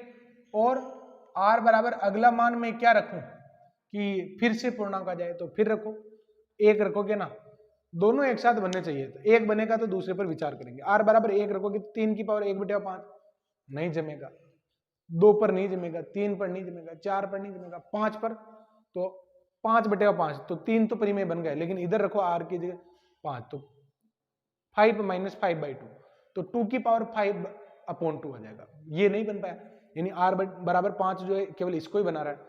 तो फिर यहाँ पर r का मान सीधा ही सोचो ना 10, वापस ये 10 पर जाके संतुष्ट होगा, 3 का स्क्वायर और ये 2 की पावर 5 - 5, तो r बराबर क्या रखूंगा मैं 10 रखूंगा। तो r बराबर 10 अगर लेते हो तो ये आ जाएगा 10c10 और 2 की पावर तो हो जाएगी 0 और 3 का हो जाएगा ये स्क्वायर। तो योगफल चाहिए आपको, तो अगर आपको योगफल चाहिए तो क्या हो जाएगा 2 की पावर 5 और 3 का स्क्वायर, क्योंकि 10c0 भी 1 हो गया, 10c10 भी, 10c0 1 हो गया और ये भी 1 हो गया, तो कितना हो गया 32 और 9 41, क्लियर। तो इस तरीके से हम पहुंच सकते हैं। अब इसका उच्चतम मान निकालना भी, तो 8th क्वेश्चन जो पूछना चाहता है, इसका उद्देश्य आप लोग समझ लो, हमें ये बताना कि √2 + 1 की पावर 6 को अगर खोला जाए ना, तो इसमें पूर्णांकी भाग क्या होगा? अच्छा, पूर्णांकी भाग का मतलब ये पूछना चाहता है कि जैसे √2 + 1 इसकी होल पावर 6 को खोलने पर 107.5 आया, तो पूर्णांकी भाग 107 ऐसा आएगा, ऐसा मुझे बताना है। तो इस क्वेश्चन को मैं किस तरीके से करने वाला हूँ, आप लोग ध्यान से देखें। मैं इसका बिल्कुल प्रसार कर रहा हूँ, सिंपल तरीका, बिल्कुल प्रसार करोगे तो क्या आएगा 6c6 और √2 पर पावर कितनी आएगी 6 आएगी, और 6c5 √2 पर पावर कितनी, सॉरी 6c0 6c1 √2 पर पावर 5, 6c2 √2 पर पावर आ जाएगी 4, 6c3 √2 पर पावर आ जाएगी अपने 3। क्लियर? ये इसकी घटती जाएगी और फिर लास्ट में वो खत्म हो जाएगा।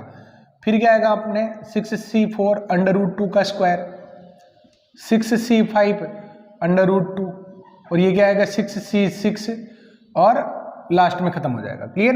अब यहां पर आप लोग देखो 6c0 तो हो जाएगा 1 और √2 की पावर 6, तो 2 का क्यूब हो गया ना, क्या बन जाएगा 8 बन जाएगा, और ये क्या बनेगा 6 इंटू ये आ जाएगा 4 √2 प्लस 6c2 को जब आप सरल करोगे तो ये आएगा 15 और ये बन जाएगा आपके 4, 6c3 ये कितना बनेगा आपके 6 5 4 6 5 4 20 और ये आ जाएगा 2 √2 प्लस में 15 इंटू 2 और प्लस में 6 √2 और प्लस में 1, ये रिजल्ट आएगा। क्लियर? अब आप लोगों को क्या करना है कि जो पूर्णांक है पहले उनको तो एक जगह कर लो, तो 8 60 30 और 1, जिनमें √2 है उनमें से √2 को मैं निकाल लूँ, 24 40 और 6। क्लियर? तो ये आपके आंसर आ जाएगा 99 और प्लस में 70 √2। अच्छा देखो 90 और 70 √2 को 1.41 तो लिखते ही है ना, 1.41, तो जब इसको हटाओगे तो अपॉन में क्या आ जाएगा 100 आ जाएगा, तो इससे तो ये कट जाएगा और आपकी रिजल्ट आ जाएगा 90 प्लस में 98.7। क्लियर? 99 और 98.7 आ जाएगा, तो ये आएगा 197.7 आएगा, तो पूर्णांकी भाग क्या हुआ 197 हो गया। क्लियर? तो स्टूडेंट यहाँ पर ये वाला जो तरीका है 8वें क्वेश्चन का, इसी को आप एक्सेप्ट करें। आसानी से मैंने आप लोगों को समझाने का प्रयास किया, बिल्कुल सिंपल वे से। उम्मीद है कि आपको समझ में आ गया होगा।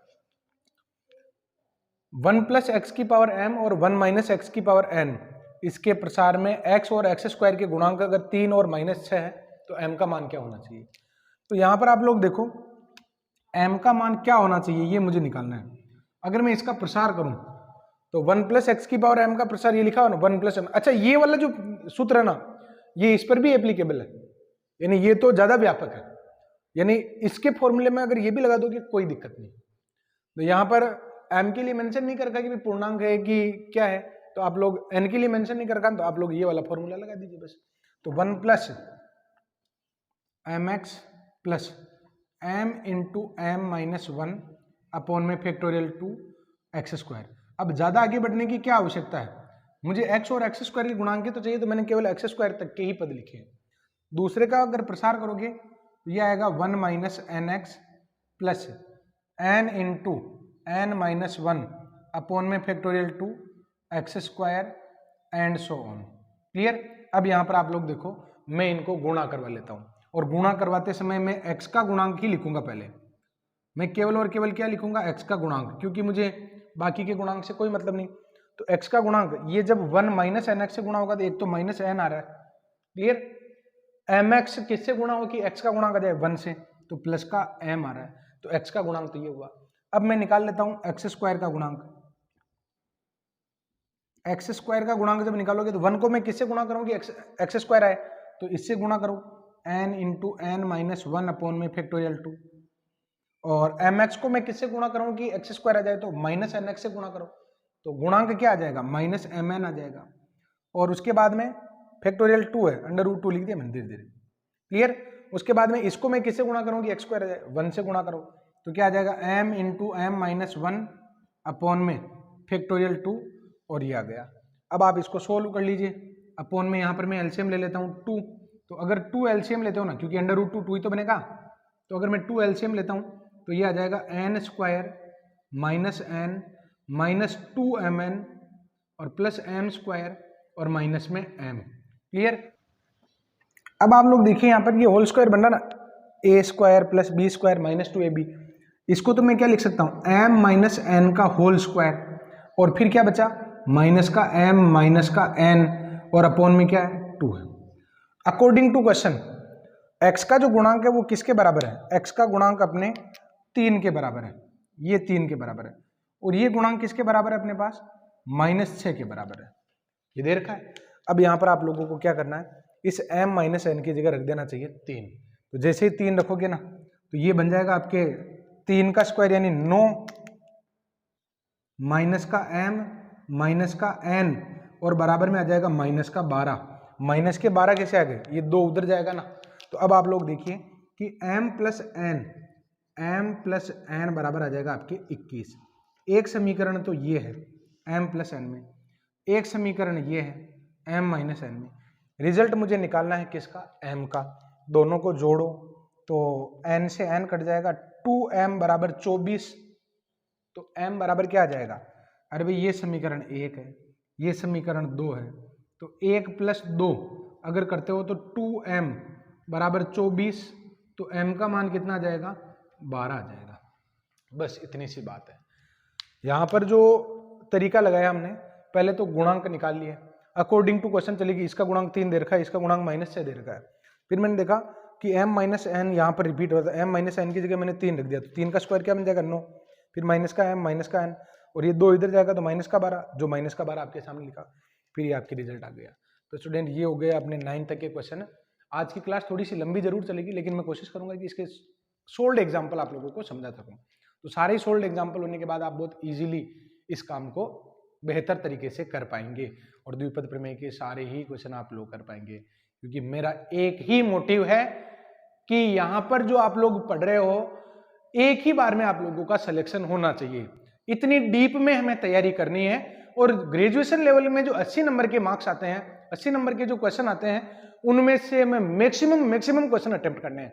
और इसके लिए मैं आपको सजेस्ट करूंगा कि आप लोग बुक्स पढ़ लीजिए एक बार, और कैसे पढ़नी है वो मैं आपको नए लेक्चर में, नेक्स्ट लेक्चर जो होगा ना अपना, उसमें मैं आप लोगों को बताने वाला हूं। तो जब नया टॉपिक शुरू होगा तो आप लोग उस बात को ध्यान से सुनिए, काफी कुछ नई चीजें में, और कुछ स्ट्रेटेजी जो है वो मैं आप लोगों को बताने वाला हूं कि पढ़ने का जो तरीका थोड़ा सा हमें और बदलना पड़ेगा, और ज्यादा हमें हार्ड मेहनत, हार्ड वर्क करने की आवश्यकता होगी।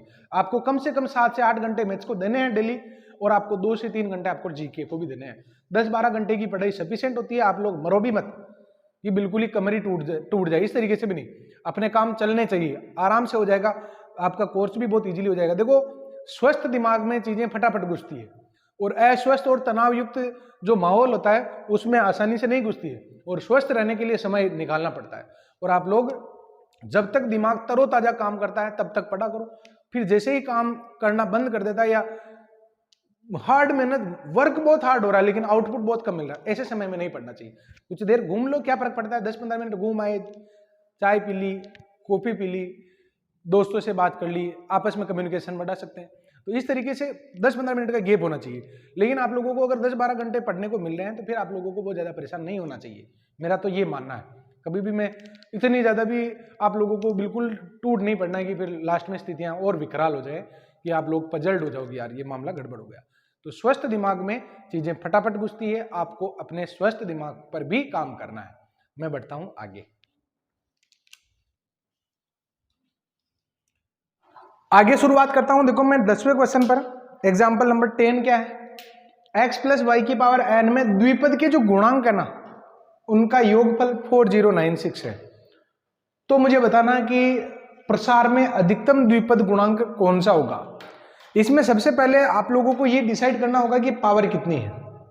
उसके बाद पावर क्लियर हो जाएगी तो फिर हम देखेंगे कि भाई मैक्सिमम जो कोफिशिएंट है वो कौन सा है। तो सबसे पहले आप लोग देखो, इसके सभी द्विपद के गुणांकों का योग कितना दे रखा है, 4g। किसी भी द्विपद के सभी गुणांकों का योग कितना होता है, 2 की पावर n। किसी भी द्विपद के सभी गुणांकों का योग क्या होता है, 2 की पावर n। सिंस द्विपद के गुणांकों का योग गुणांकों का योग, ये होता है अपने 2 की पावर n, जो बराबर दे रखा 4096। तो इसको मैं क्या लिख सकता हूं, 2 की पावर में लिखने का प्रयास करो। 2 4 8 2 4 8 16 32 64 128 256 512 1028 2056 और 4000। 2 4 8 16 32 64 128 256 512 1024 2048 और 4096। कितने हो गए? 1 2 3 4 5 6 7 8 9 10 11 12। 2 की पावर में कितना आ जाएगा? 12 आ जाएगा। यानी n का जो रिजल्ट है वो कितना आ गया अपने? 12 आ गया। यानी हमने ये पता लगा लिया है कि इस द्विपद में 12 टर्म होगी। अब मुझे ये देखना है कि सबसे भारी कौन पड़ेगा। देखो n x प्लस वाई की पावर 12 में गुणांक, तो गुणांक कौन कौन से हो जाएंगे? तो ये हो जाएंगे 12c0, 12c1, 12c2, 12c3, 12c4, 12c5, 12c6। उसके बाद वापस डाउन आने लग जाते हैं ना, क्योंकि शुरुआत और अंत वाले तो बराबर ही होते हैं। तो आपको इसके रिजल्ट निकालने हैं। तो मैं आप लोगों को ये सजेस्ट करूंगा, देखो 12c7 इसके बराबर ही होगा, 12c8 इसके बराबर होगा, 9 इसके बराबर होगा, 10 11 और 12 इसके बराबर हो जाएगा। तो 12 को निकालने की आवश्यकता नहीं। अब इसमें भी कुछ कॉमन सेंस लगाओ, मुझे अधिकतम वाला चाहिए। इसका रिजल्ट 1 आएगा, इसका 12 आएगा, 12 ही तो आएगा, और इसका कितना जाएगा? 12 इंटू 11 बटेवा 2 110, 12 इंटू 11 बटेवा 2 66। क्लियर? ऐसे ही यहां पर जैसे जैसे आप बढ़ोगे ना, तो हाईएस्ट रिजल्ट मुझे यहां पर मिलने की उम्मीद है। यहां पर हम इन तीनों के रिजल्ट निकाल लेते हैं, बस इसमें हमें पता चल जाएगा। तो स्टूडेंट यहां पर 12c4 अगर मैं इसका निकालता हूं तो फैक्टोरियल 12 11 10 9 4 3 2 1। तो ये तो इसको काट देगा, ये इसको काट देगा 5 बार, 55 तो 45 और 49, 495 आ रहा है। अभी इसके रिजल्ट और ज्यादा, इसका मतलब ये तो नहीं। अब मैं 12c5 निकाल लेता हूं, ये आ जाएगा 12 11 10 9 8 और 7 तो कट जाएगा, और 5 4 3 2 1। तो इसमें कौन किसको काट रहा है? ये दोनों मिलकर 10 को काट देंगे, ये दोनों मिलकर 12 को काट देंगे 99। तो 99 को गुणा करोगे 72, 72 और 7 972 792। एक ही तो ऑप्शन बचा है 12c6। क्लियर? 12c6 का रिजल्ट क्या होगा? तो स्टूडेंट 12c6 का रिजल्ट इस प्रकार होगा कि फैक्टोरियल में 12 11 10 9 8 7 6 5 4 3 2 1। तो 6 इंटू 2 12 को काट देंगे, और 5 को इससे काट दो 2 बार, 2 को इससे काट दो 2 बार, फिर ये 6 हो गया ना, तो 3 से ये कट जाएगा, 2 से ये कट जाएगा, कुल मिला के काट रहा हूं। तो 12 इंटू 77, 77 को 12 से गुणा करोगे तो 84 और 8 92 924 इसका आंसर है, जो अपने सी ऑप्शन में दे रखा है। अच्छा, अब मैं आप लोगों को एक ट्रिक बताता हूँ। जो गुणांक होते हैं ना, उनका रिजल्ट इस प्रकार बनता है, मैं आपको बता देता हूँ। सिंपल लॉजिक ये था कि मुझे इसको चेक, किसी को चेक नहीं करना था। कैसे? देखो 1 2 3 4 5 6 पर सबसे ज्यादा जाएगा 12c6 का सबसे ज्यादा जाएगा, उसके बाद फिर से डाउन आने लग जाएगा, क्योंकि मध्य जो पद होता है ना, उसका गुणांक सबसे ज्यादा होता है, मध्य पद का गुणांक ही सबसे ज्यादा होता है। तो ऐसे अगर हम ऑन द स्पॉट पर डिसीजन ले लेते हैं तो मुझे ये काम नहीं करना पड़ता। लेकिन मुझे तो क्योंकि पूरा आप लोगों को एक बार फील कराना था कि हाँ ऐसे नहीं तो ऐसे तो हो सकता है, जबकि आपको कहां पर जाना था? सीधे ही कि भाई आपको ये देखना चाहिए कि 12c6 ये जो है ना, ये बिल्कुल मिडिल टर्म है, तो मध्य पद का गुणांक ही तो सबसे बड़ा होता है। अगर मान लो इधर कोई संख्या हमें परेशान नहीं कर रही है तो फिर मध्य पद का गुणांक ही सबसे बड़ा होता है। क्लियर? अब मैं आगे बढ़ता हूं। देखो इसमें इस टाइप के जो क्वेश्चन मैं लेने वाला हूं, इनको देखना आप लोग कैसे करने वाला हूं। यहां पर ये जो रिजल्ट है, इसमें मैं आप लोगों को सजेस्ट करूंगा कि आप n की कोई वैल्यू लेट कर लो, n की कोई भी वैल्यू लेट कर लो, आपका काम हो जाएगा। तो मैं n की वैल्यू ऐसी लेट करूंगा जिससे कि ऑप्शन में कोई कॉन्ट्राडिक्शन नहीं आए। तो मैं n की वैल्यू 1 लेट कर लेता हूं एक बार। n इक्वल्स टू अगर मैं 1 लेट करता हूं तो द्विपद क्या हो जाएगा 1 प्लस एक्स। क्लियर, तो 1 प्लस एक्स हो गया ना। राइट साइड में कहां तक के पद लिखने हैं, तो अंतिम पद में देखो बस n की जगह 1 रखोगे, क्या आ जाएगा c1x, यानी आपको लिखना है c0 और c1x लिखना है। तो c0 का रिजल्ट तो हो गया 1 और c1 का रिजल्ट भी हो गया अपने 1। क्लियर, अब यहां पर अतः हमें जो रिजल्ट निकालना है वो है c0 का स्क्वायर c1 का स्क्वायर, यह आ जाएगा 1 प्लस 1, यानी कितना हो जाएगा 2 हो जाएगा। क्लियर, क्यों, क्योंकि c0 का रिजल्ट भी 1 है और c1 का रिजल्ट भी क्या है 1 है। अब ऑप्शन में भी n की जगह 1 पुट कर दो, कौन सा ऑप्शन आपका आंसर 2 दे रहा है, तो 2c1 2 आंसर हो रहा है, 2c2 1 आंसर दे रहा है, ये नहीं होगा। 2c3 बिल्कुल ही कैंसिल हो गया क्योंकि 2c3 डिफाइन नहीं है, तो एक ही ऑप्शन बचा 2ncn। क्लियर, ऐसे इस जितने भी क्वेश्चन है इसमें आप अपनी मर्जी हो जो वैल्यू रख दो, और सबसे छोटी वैल्यू से ही शुरुआत करनी चाहिए, फिर अगर कॉन्ट्राडिक्शन आता है तो n की वैल्यू भी बढ़ा सकते हैं। आगे देखें, ये का ही द्विपद है और इसमें मुझे अगर इसका रिजल्ट निकालना हो, अगेन मैं आप लोगों को सजेस्ट करूंगा कि n की कोई ऐसी वैल्यू लेट कर लो जिससे कि हमें कॉन्ट्राडिक्शन नहीं हो। तो मैं यहां पर n की वैल्यू लेट कर लेता हूं 1। n की वैल्यू 1 से आप लोगों के सामने ये रिजल्ट लिखे हुए हैं 1 प्लस एक्स बराबर c0 प्लस c1x। तो c0 का रिजल्ट तो है 1 और c1 का रिजल्ट क्या है 1 है। अतः मुझे रिजल्ट चाहिए c0 2c1 3c2। अच्छा देखो कहां तक जाना है, n की वैल्यू 1 इसमें रख दो अंतिम पद में, तो c1 2c1 तक जाना है, तो मुझे ये लिखना ही नहीं है, फिर 2c1 पर ही रुक जाना है। क्लियर, तो आप लोग देखिए यहां पर क्या होगा, c0 की वैल्यू 1 है और ये हो जाएगा 2 यानी 3। ऐसा कौन सा ऑप्शन है जो आंसर हमें 3 दे रहा है, तो पहले वाले में रखो, देखिए n की जगह 1, तो 2 की पावर 0 1 हो गया, और ये 1 प्लस 2 3 दे रहा है। और भी चेक कर लो, 2 इंटू 2 4 दे रहा है, ये कैंसिल हुआ। 2 की पावर 0 जो 1 हो जाएगा, और 1 प्लस 1 ये भी नहीं बैठेगा क्योंकि ये 2 आंसर दे रहा है। फिर रखोगे ना यहाँ पर 2 इंटू 3 ये 6 आंसर दे रहा है, तो ये इसका राइट आंसर हो जाएगा। क्लियर, क्योंकि n बराबर 1 रखने पर ये 3 आंसर दे रहा है। अब हमें अगला क्वेश्चन कैसे करना है, देखो ये जो क्वेश्चन 15 वाला आप लोगों को दिखाई दे रहा है, इस क्वेश्चन को समझने से पहले आप लोग देखो कि अगर मैं आप लोगों को ये कहूँ कि a प्लस बी का होल स्क्वायर है, तो ये क्या होगा a square plus b square plus 2ab, यही होगा ना। क्लियर, अच्छा देखो मान लो मैं थोड़ी देर के लिए मैं इसको ऐसे लिख सकता हूँ ना, समीशन ऑफ a का होल स्क्वायर है, ये क्या है summation of a square type के हैं, और ये क्या है अपने 2ab है। भाई अगर मान लो ज़्यादा ही हो, अगर मान लो ज़्यादा हो, जैसे a प्लस बी प्लस सी का होल स्क्वायर है, भाई यू ले लो, नहीं तो ये a प्लस बी प्लस सी 3 में ले लो, 2 में बात नहीं जम रही, 3 में ले लो, 2 में मतलब थोड़ा इजी लग रहा है, तो 3 को लिख कर देखो, a square plus b square plus c square plus 2ab bc और ca, ऐसे लिख सकता हूँ ना। अच्छा देखो ये जो है ना समीशन ऑफ, इसको मैं ऐसे लिख सकता हूँ ना, समीशन ऑफ a का होल स्क्वायर, और इन तीनों को मैं क्या लिख सकता हूँ समीशन ऑफ a स्क्वायर, और इसको मैं क्या लिख सकता हूँ 2 समीशन ऑफ ab टाइप के, यानी इसको समीशन में ऐसे बंद कर सकते हैं ना। अगर मैं आप लोगों को ये कहूँ कि समीशन ऑफ ab क्या होगा, समीशन ऑफ ab क्या होगा, तो आपका आंसर 2 समीशन ऑफ ab क्या होगा, तो आपका आंसर होना चाहिए कि समीशन ऑफ a का whole square minus summation of a square, और अगर 2 इधर से हटेगा तो हाफ इधर नीचे आ जाएगा। बस अगर ये वाला तरीका आप लोग लगाओगे तो ये क्वेश्चन आसानी से हो जाएगा। तो इस क्वेश्चन में हमें करना क्या है, समीशन ऑफ सी आई सी जे लेना है, जहाँ पर आई छोटा है जैसे या बराबर है, और छोटी से छोटी वैल्यू 0 हो सकती है, और ज़्यादा से ज़्यादा वैल्यू क्या हो सकती है n तक हो सकती है।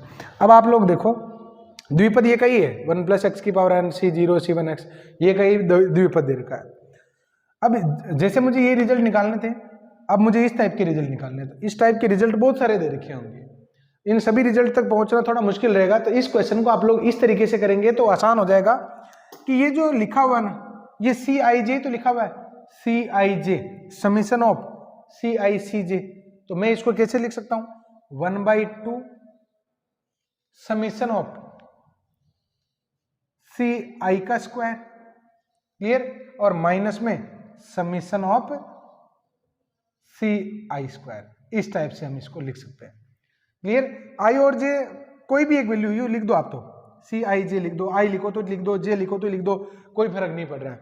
लेकिन कुल मिला के मैं इसको ऐसे ब्रेक कर सकता हूँ ना। अब जैसे आप लोग इसको ब्रेक करोगे आपके पास जो टर्म्स है कुछ इस प्रकार बनेगी 1/2 और ये रिजल्ट क्या आ जाएगा अगर आप लोग देख रहे हो कि सर वो जे क्यों नहीं लिखा, अरे भाई यहाँ पर वो ए और बी दो अलग अलग थे, तो वो समीशन ऑफ ए स्क्वायर लिखो चाहे समीशन ऑफ बी स्क्वायर लिखो, समीशन ऑफ सी स्क्वायर लिखो, बात तो बराबर ही है ना, इस वजह से।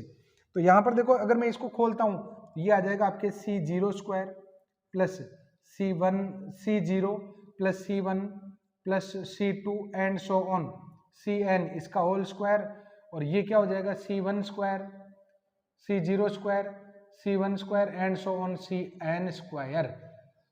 आप लोग इस बात को समझ पा रहे हैं? अगर इस बात को आप लोग समझ पा रहे हैं तो आप लोगों को ये आसानी से समझ में आ जाएगा, क्योंकि मैंने जो ये 3 वाला लिया ना, इस कॉम्बिनेशन को आप लोग इस पर अप्लाई करके देखें। अब आप लोग आगे बढ़ने के लिए मैं जो कह रहा हूं वो करो। अब हमें क्या करना है, अब n की वैल्यू हमें कोई लेट कर लेनी चाहिए। पहले लेट करते ना तो फंस जाते हैं, तो यहां पर मैं n की वैल्यू क्या लेट कर लेता हूं, लेट n इक्वल्स टू 1। तो n इक्वल्स टू 1 अगर मैं लेट करता हूं तो आपके पास रिजल्ट कुछ इस प्रकार आ जाएंगे, 1/2 C0 प्लस C1 इसका होल स्क्वायर, क्योंकि अंतिम पद में n की जगह 1 रखोगे तो ये 1 पर रुक जाएगा ना, तो 1 तक लिखे जाएंगे। और ये क्या बन जाएगा, माइनस में C0 स्क्वायर और प्लस में C1 स्क्वायर। अब आप लोग देखो कि C0 की वैल्यू कितनी है, 1 है, C1 की वैल्यू भी कहाँ है, 1 है, यही तो है द्विपद, ये कहीं है तो ये कहीं काम आएगा। और ये आ जाएगा माइनस में 1 का स्क्वायर प्लस 1 का स्क्वायर, तो 4 में से 2 जाएगा तो 2/2, रिजल्ट क्या आ गया, 1 आ गया। कौन सा ऑप्शन ऐसा है जिसमें n बराबर 1 रखने पर अपने 1 आंसर आएगा? तो n बराबर 1 रखने पर ये आंसर देगा 2 और 2/2, रख के देख लेना, ये 0 आंसर देगा, ये नहीं बैठेगा। n बराबर 1 रखने पर ये आंसर देगा आपके 1 माइनस में 2 यानी -1 आंसर देगा, ये भी नहीं बैठेगा। तीसरे ऑप्शन में n बराबर 1 रखोगे तो ये तो हो जाएगा 2, और ये आ जाएगा फैक्टोरियल 2/2, तो ये क्या आ जाएगा, 1 आ जाएगा। तो आपका राइट आंसर हो जाएगा ये वाला। क्लियर? तो ये वाली अप्रोच, इसी से क्वेश्चन को आप लोगों को सोल्व करना चाहिए। अब मैं आगे बढ़ता हूं, क्वेश्चन में ले रहा हूं, देखो 17 वाला जो क्वेश्चन है, ये जो क्वेश्चन है इसमें मुझे इस द्विपद, ये त्रिपद दे रखा है, इसकी होल पावर n, इसका प्रसार अगर ये है तो मुझे इसका रिजल्ट निकालना है। कैसे निकालेंगे, देखो मैं लेट कर लेता हूं यहां पर n इक्वल्स टू 1। अगर मैं n बराबर 1 लेट करता हूं तो ये आ जाएगा 1 प्लस x स्क्वायर। क्लियर?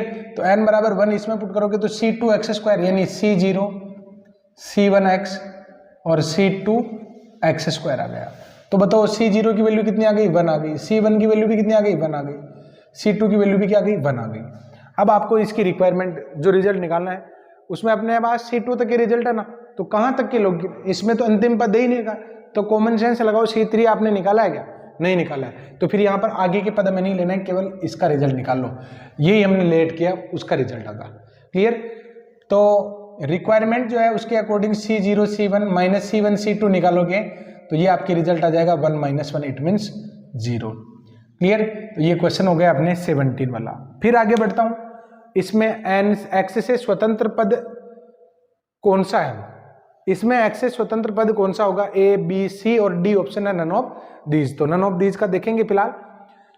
देखो 1 प्लस एक्स की पावर n और 1 x की पावर n, x से स्वतंत्र पद C0 plus C1x plus C2x square and so on Cnxn।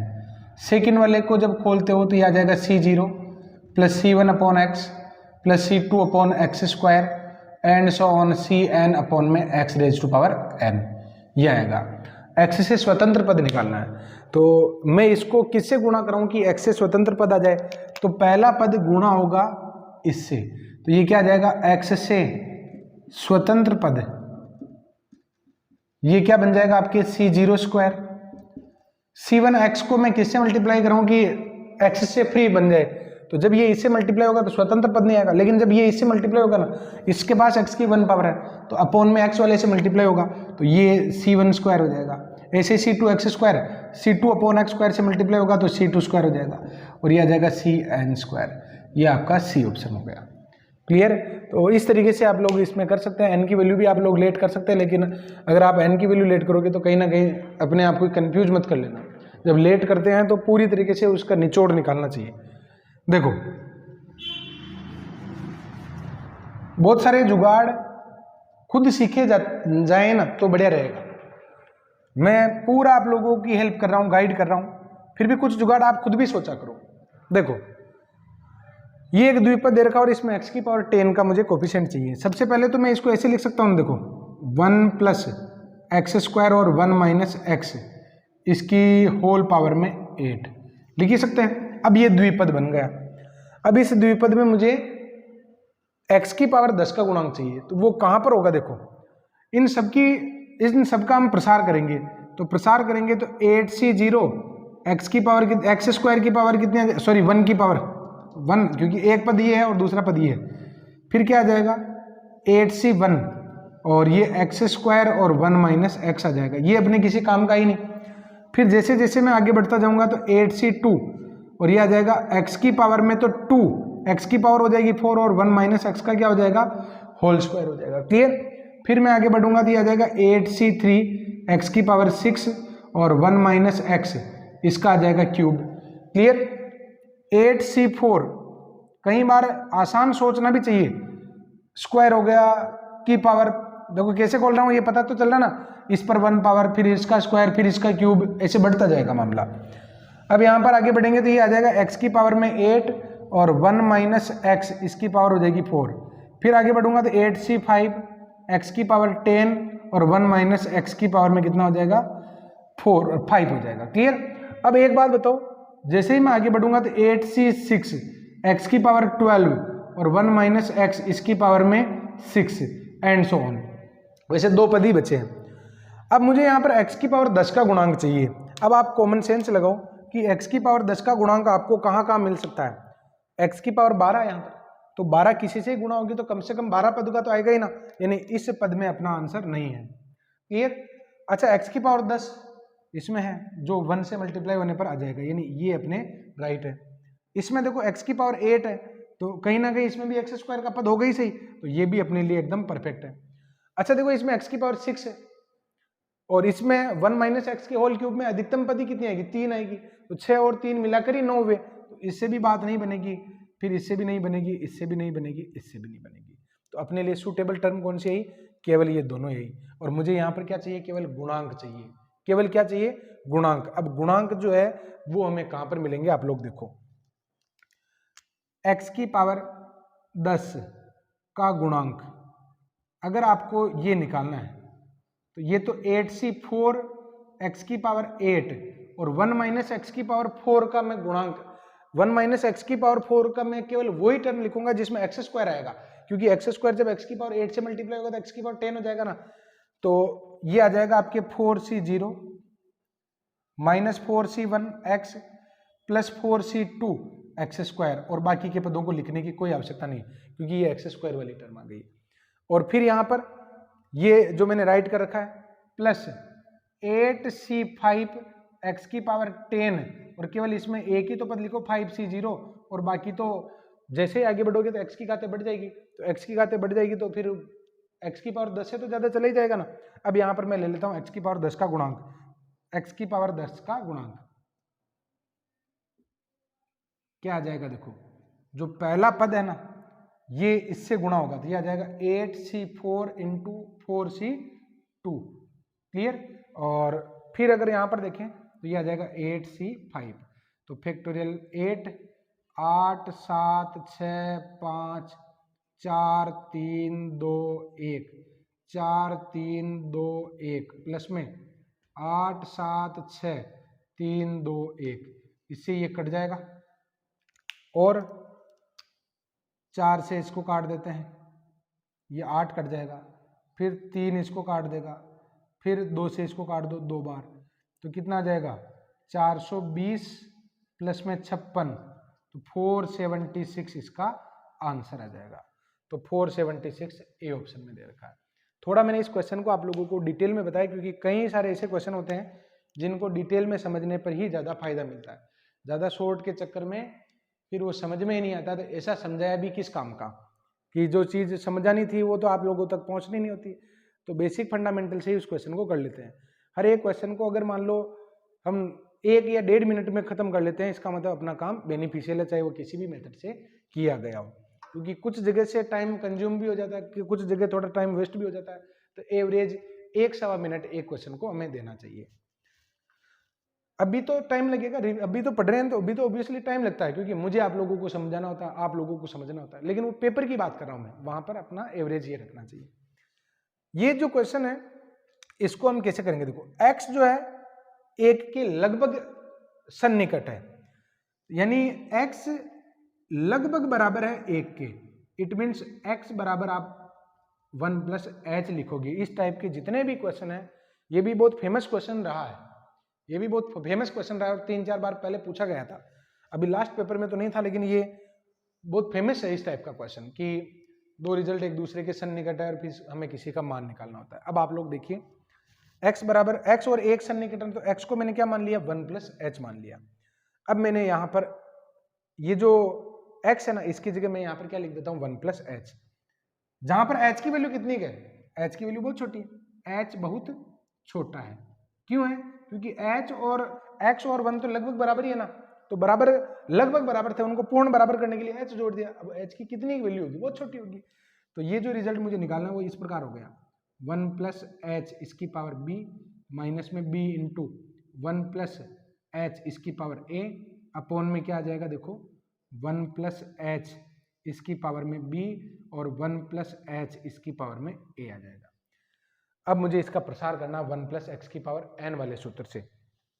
तो यहां पर आप लोग 1 प्लस ए एच, ये तो है a बाहर तो a लिखा हुआ है, और इसका प्रसार करोगे ना तो 1 प्लस, केवल ये टर्म लिखो 1 प्लस एन एक्स वाली, केवल दो पद ही लिखो 1 प्लस एन एक्स।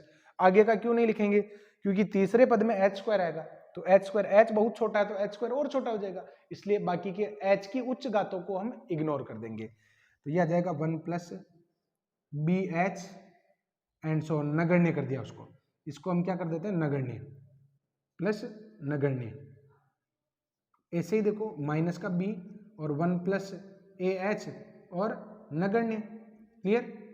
उसके बाद में अपोन में भी इस टाइप का ही सिस्टम चलेगा, a 1 plus b h 1 plus b h minus में 1 प्लस में ए एच। तो यहाँ पर देखो a minus b, a plus b h minus का b और बी एच, तो मैं क्या करता हूँ a माइनस बी को तो रख देता हूँ साथ में ऊपर a माइनस बी, और क्या करता हूँ, और यहाँ पर h कॉमन ले लेता हूँ, तो ये क्या आ जाएगा आपके ए बी एच और माइनस ए बी एच, ये तो कट जाएगा।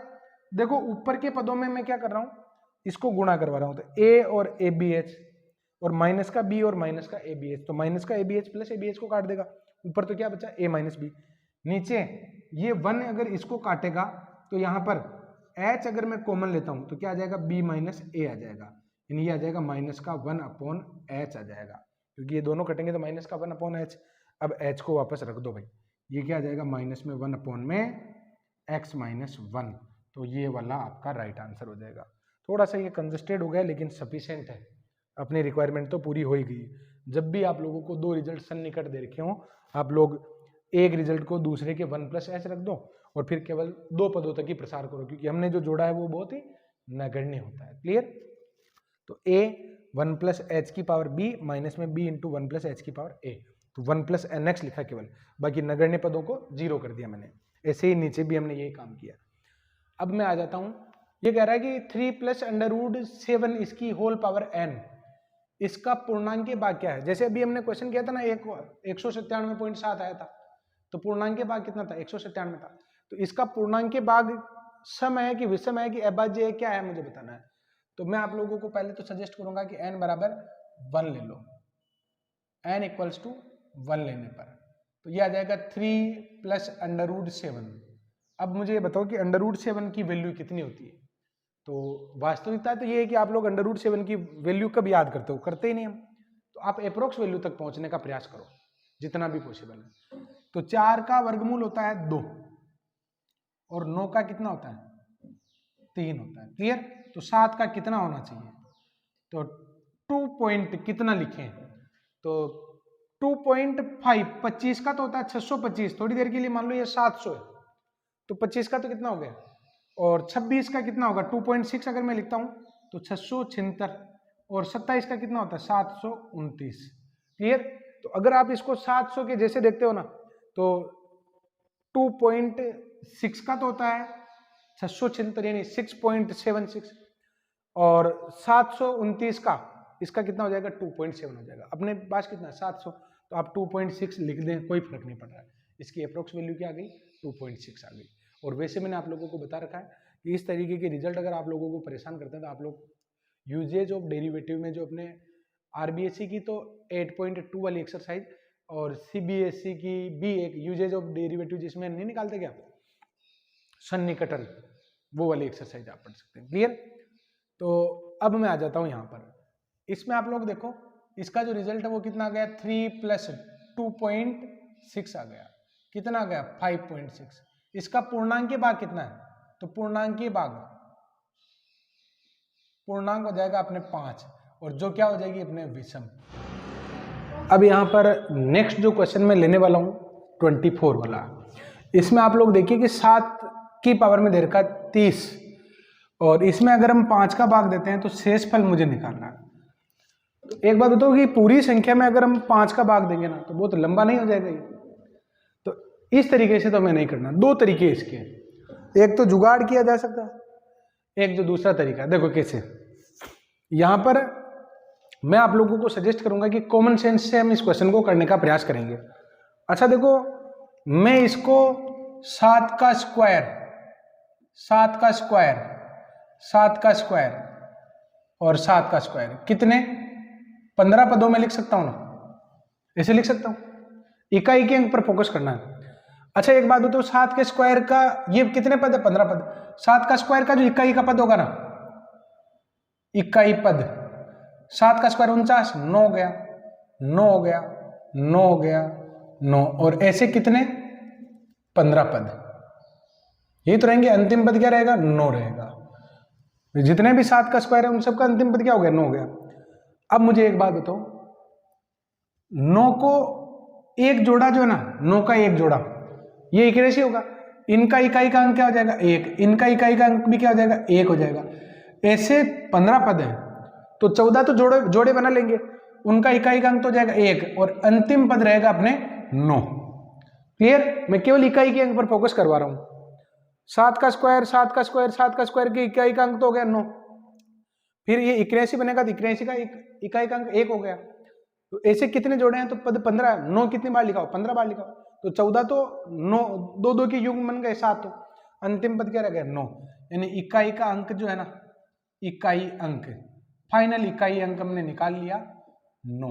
एक बात बताओ, इधर कुछ भी रहा हो इकाई का अंक 9 है तो 5 का भाग देने पर शेषफल क्या रहेगा 4 रहेगा। क्लियर? तो ये सबसे इजी अप्रोच है जिसमें 5 का भाग देने पर शेष क्या रहेगा अपने 4 रहेगा। इस टाइप के जितने भी क्वेश्चन होंगे उनके लिए मैं एक स्पेशल वीडियो और बनाऊंगा। उसके लिए हम कौन सी ट्रिक से, या ऐसे बहुत सारे जुगाड़ हो सकते हैं लेकिन और भी कोई ऑथेंटिक ट्रिक से भी किया जा सकता है क्या, तो डेफिनेटली किया जा सकता है। लेकिन उसके लिए मैं एक अलग से छोटा सा एक वीडियो बनाऊंगा, उसका आप लोग इंतजार करें जब भी होगा। जैसे मैंने 1⁻∞ के लिए लिमिट फाइंड करने के लिए बिल्कुल स्पेशली निकाला है। क्लियर? तो इस तरीके से और भी ज्यादा शॉर्ट होगा, और सेपरेट जो अगर उनको लेने होंगे तो मैं आप लोगों को जरूर बताऊंगा। 7 की पावर में दे रखा 300, इसके इकाई के अंक क्या होंगे, तो देखो ना मैं इसको ऐसे लिख देता हूँ 7 का स्क्वायर 7 का स्क्वायर 7 का स्क्वायर, और ये कितने 150 पद। 300 पावर थी तो 150 बार लिख दिया। प्रत्येक 7 का स्क्वायर का इकाई क्या होगा, इकाई अंक ये हो जाएगा 9 9 9। कितनी बार आएगा ये 150 पद होंगे ना, 150 पद होंगे। अब एक बात बताओ, प्रत्येक युग्म का इकाई का अंक क्या होगा 1 होगा, इसका भी क्या होगा 1 होगा। और ये कितने, क्योंकि सभी जोड़े बना लेंगे ना, सारे के सारे जोड़े बना लेंगे, क्योंकि 150 है तो सबके लिए 9 2 2 का युग्म बन जाएगा। तो यहां पर ये आ जाएंगे इकाई का जो अंक है, इकाई अंक अंतिम भी 1 लिख देना, इकाई अंक क्या आ जाएगा आपके 1 आ जाएगा। कोई यहां पर अपने लफड़ा ही नहीं, बहुत आसानी से हमने निकाल लिया। क्लियर? आगे बढ़ता हूं 28 वाले क्वेश्चन पर। आप लोग स्क्रीनशॉट ले लो, क्योंकि मैंने कुछ चीजें इसकी यहां पर ले ली, तो यहां तक आप स्क्रीनशॉट ले लो, मैं हट जाता हूं।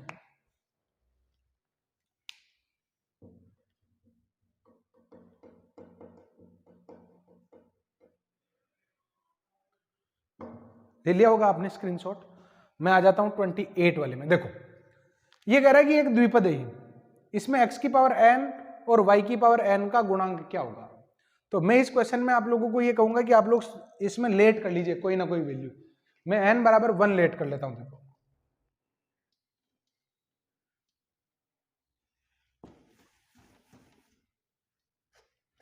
कुछ दिनों में, कुछ क्या नेक्स्ट लेक्चर में मैं आप लोगों को सारी इंफॉर्मेशन दे दूंगा कि आप लोगों को ये पीडीएफ फाइल कहाँ मिलेगी और कैसे हमें एडवांस चलना है, सारे ही फंडामेंटल एक साथ हम कैसे एक्सरसाइज कर सकते हैं, ये सारी बातें मैं आप लोगों को नए टॉपिक में, क्योंकि अभी 2-3 दिन तो ये चलेगा, नए टॉपिक में मैं आप लोगों को जरूर बता दूंगा। क्लियर? तो आप लोग जुड़े रहिए और मेरी बातों को ध्यान से सुनते रहिए, क्योंकि हो सकता है कि वो बाद में बीच में कर दूं, हो सकता है कि मैं लास्ट में कर दूं, हो सकता है कि शुरुआत में कर दूं, जैसा भी आपको ठीक लगे। अब जो हम क्वेश्चन लेने वाले हैं, इस क्वेश्चन में हमें x की पावर n और y की पावर n का गुणांक चाहिए। देखो इसमें n बराबर 1 मानने या 2 मानने से बात बनेगी नहीं, क्योंकि ये द्विपद जो है ना ये अपने आप में बहुत बड़ा हो जाएगा। तो इसमें हम उलझ सकते हैं अगर हमने x की पावर n बराबर 1 मान के देखना, आप लोगों को पता चल जाएगा कि क्या असुविधा हो रही है। क्लियर? अब आप लोग देखिए कि मुझे गुणांक निकालना, ऑप्शन आपके सामने है, मैं इसका आंसर निकालना चाहता हूं, मुझे स्पेस की जरूरत पड़ेगी, तो मैं इसको हटा देता हूं। मुझे इसका गुणांक चाहिए भी, x की पावर n और y की पावर n का। कैसे आएगा आप लोग देखो, मैं इसको 1 प्लस x की पावर n और जानबूझ के इसको उल्टा लिख दो ताकि सोचने में हमें आसानी रहे, सब पर मैंने n पावर लगा दी। क्लियर? अब आप लोग इसका अगर प्रसार करते हो ना तो ये आएगा आपके 1nc0 plus nc1x nc2x square and so on. Clear? अब यहां पर देखो इसका क्या आएगा, nc0 y की पावर n, nc1 y की power n minus 1 and so on. और थर्ड वाले में क्या आएगा, nc0 x की पावर n और nc1 x की power n minus 1 y and so on. Clear? अब मुझे यहां पर क्या चाहिए, मुझे यहां पर चाहिए x की पावर n और y की पावर n का गुणांक। तो देखो मैं इस प्रकार गुणा कराऊंगा कि x की पावर n और y की पावर n का गुणांक आ जाए। देखो x की पावर n y की पावर n का गुणांक कैसे आएगा आप लोग देखो, x की पावर n और y की पावर n का गुणांक, ये nc0 मल्टीप्लाई होगा पहले पद से तो y की पावर n और y की पावर n फिर मल्टीप्लाई होगा x की पावर n, तो ये क्या बन गया, x की पावर n y की पावर n। तो कौन कौन मल्टीप्लाई हुए, पहला ये पद, पहला ये पद और पहला ये पद, तो ये क्या बन गया, c0 क्यूब। बस एक पद ही काफी है आपका आंसर डिसाइड करने के लिए, c0 cube, c1 cube, c2 cube and so on cn cube आपका आंसर हो गया, जो कौन से ऑप्शन में दे रखा है, 28 वाला। 28 वाला जो क्वेश्चन है इसका ऑप्शन हो जाएगा आपके सेकंड वाला। क्लियर? तो सेकंड क्वेश्चन से आप लोग इसको सेकंड ऑप्शन में इसमें राइट कर सकते हैं। हालांकि मैंने तो ऑप्शन मिटा दी क्योंकि मुझे थोड़ा सा स्पेस की जरूरत थी। अब आप लोग देखो 29 वाला जो क्वेश्चन मैं लेने वाला हूं, इसमें ये कह रहा है कि a1 a2 a3 a4 1 plus x की पावर n के क्रमागत गुणांक है। ये क्या है, क्रमागत गुणांक है। तो मुझे a1 प्लस a2 और a3 प्लस a4 इसका रिजल्ट निकालना है। तो इसमें मैं आप लोगों को ये कहूंगा कि n का एक ऐसा मान लो जिसमें कम से कम 4 पद तो हो ही सही, कम से कम कितने पद हो, 4 पद हो या 5 पद हो। तो जब आप इसको खोलते हो ना तो 1 प्लस लेट n बराबर मैं मान लेता हूं 5, तो यह आ जाएगा 1 प्लस एक्स, इसकी पावर में क्या आ जाएगा, ये 5। इसके गुणांक तो लिखने हैं, तो गुणांक पहला गुणांक क्या आ जाएगा, 1 आएगा। क्यों? क्योंकि 5c0, फिर 5c1, फिर 5c2, फिर 5c3, फिर 5c4 और ये आ जाएगा। ये गुणांक लिख दिए मैंने इसके। क्लियर? ये तो किसका काम कर रहा है, a0 का, ये a1, ये a2, ये a3, a0, a1, a2, a3, a4 और a5, a2, a3, a4, गलत नहीं लिख दिया, a0, a1, a2, a3, a4, a5, बिल्कुल सही।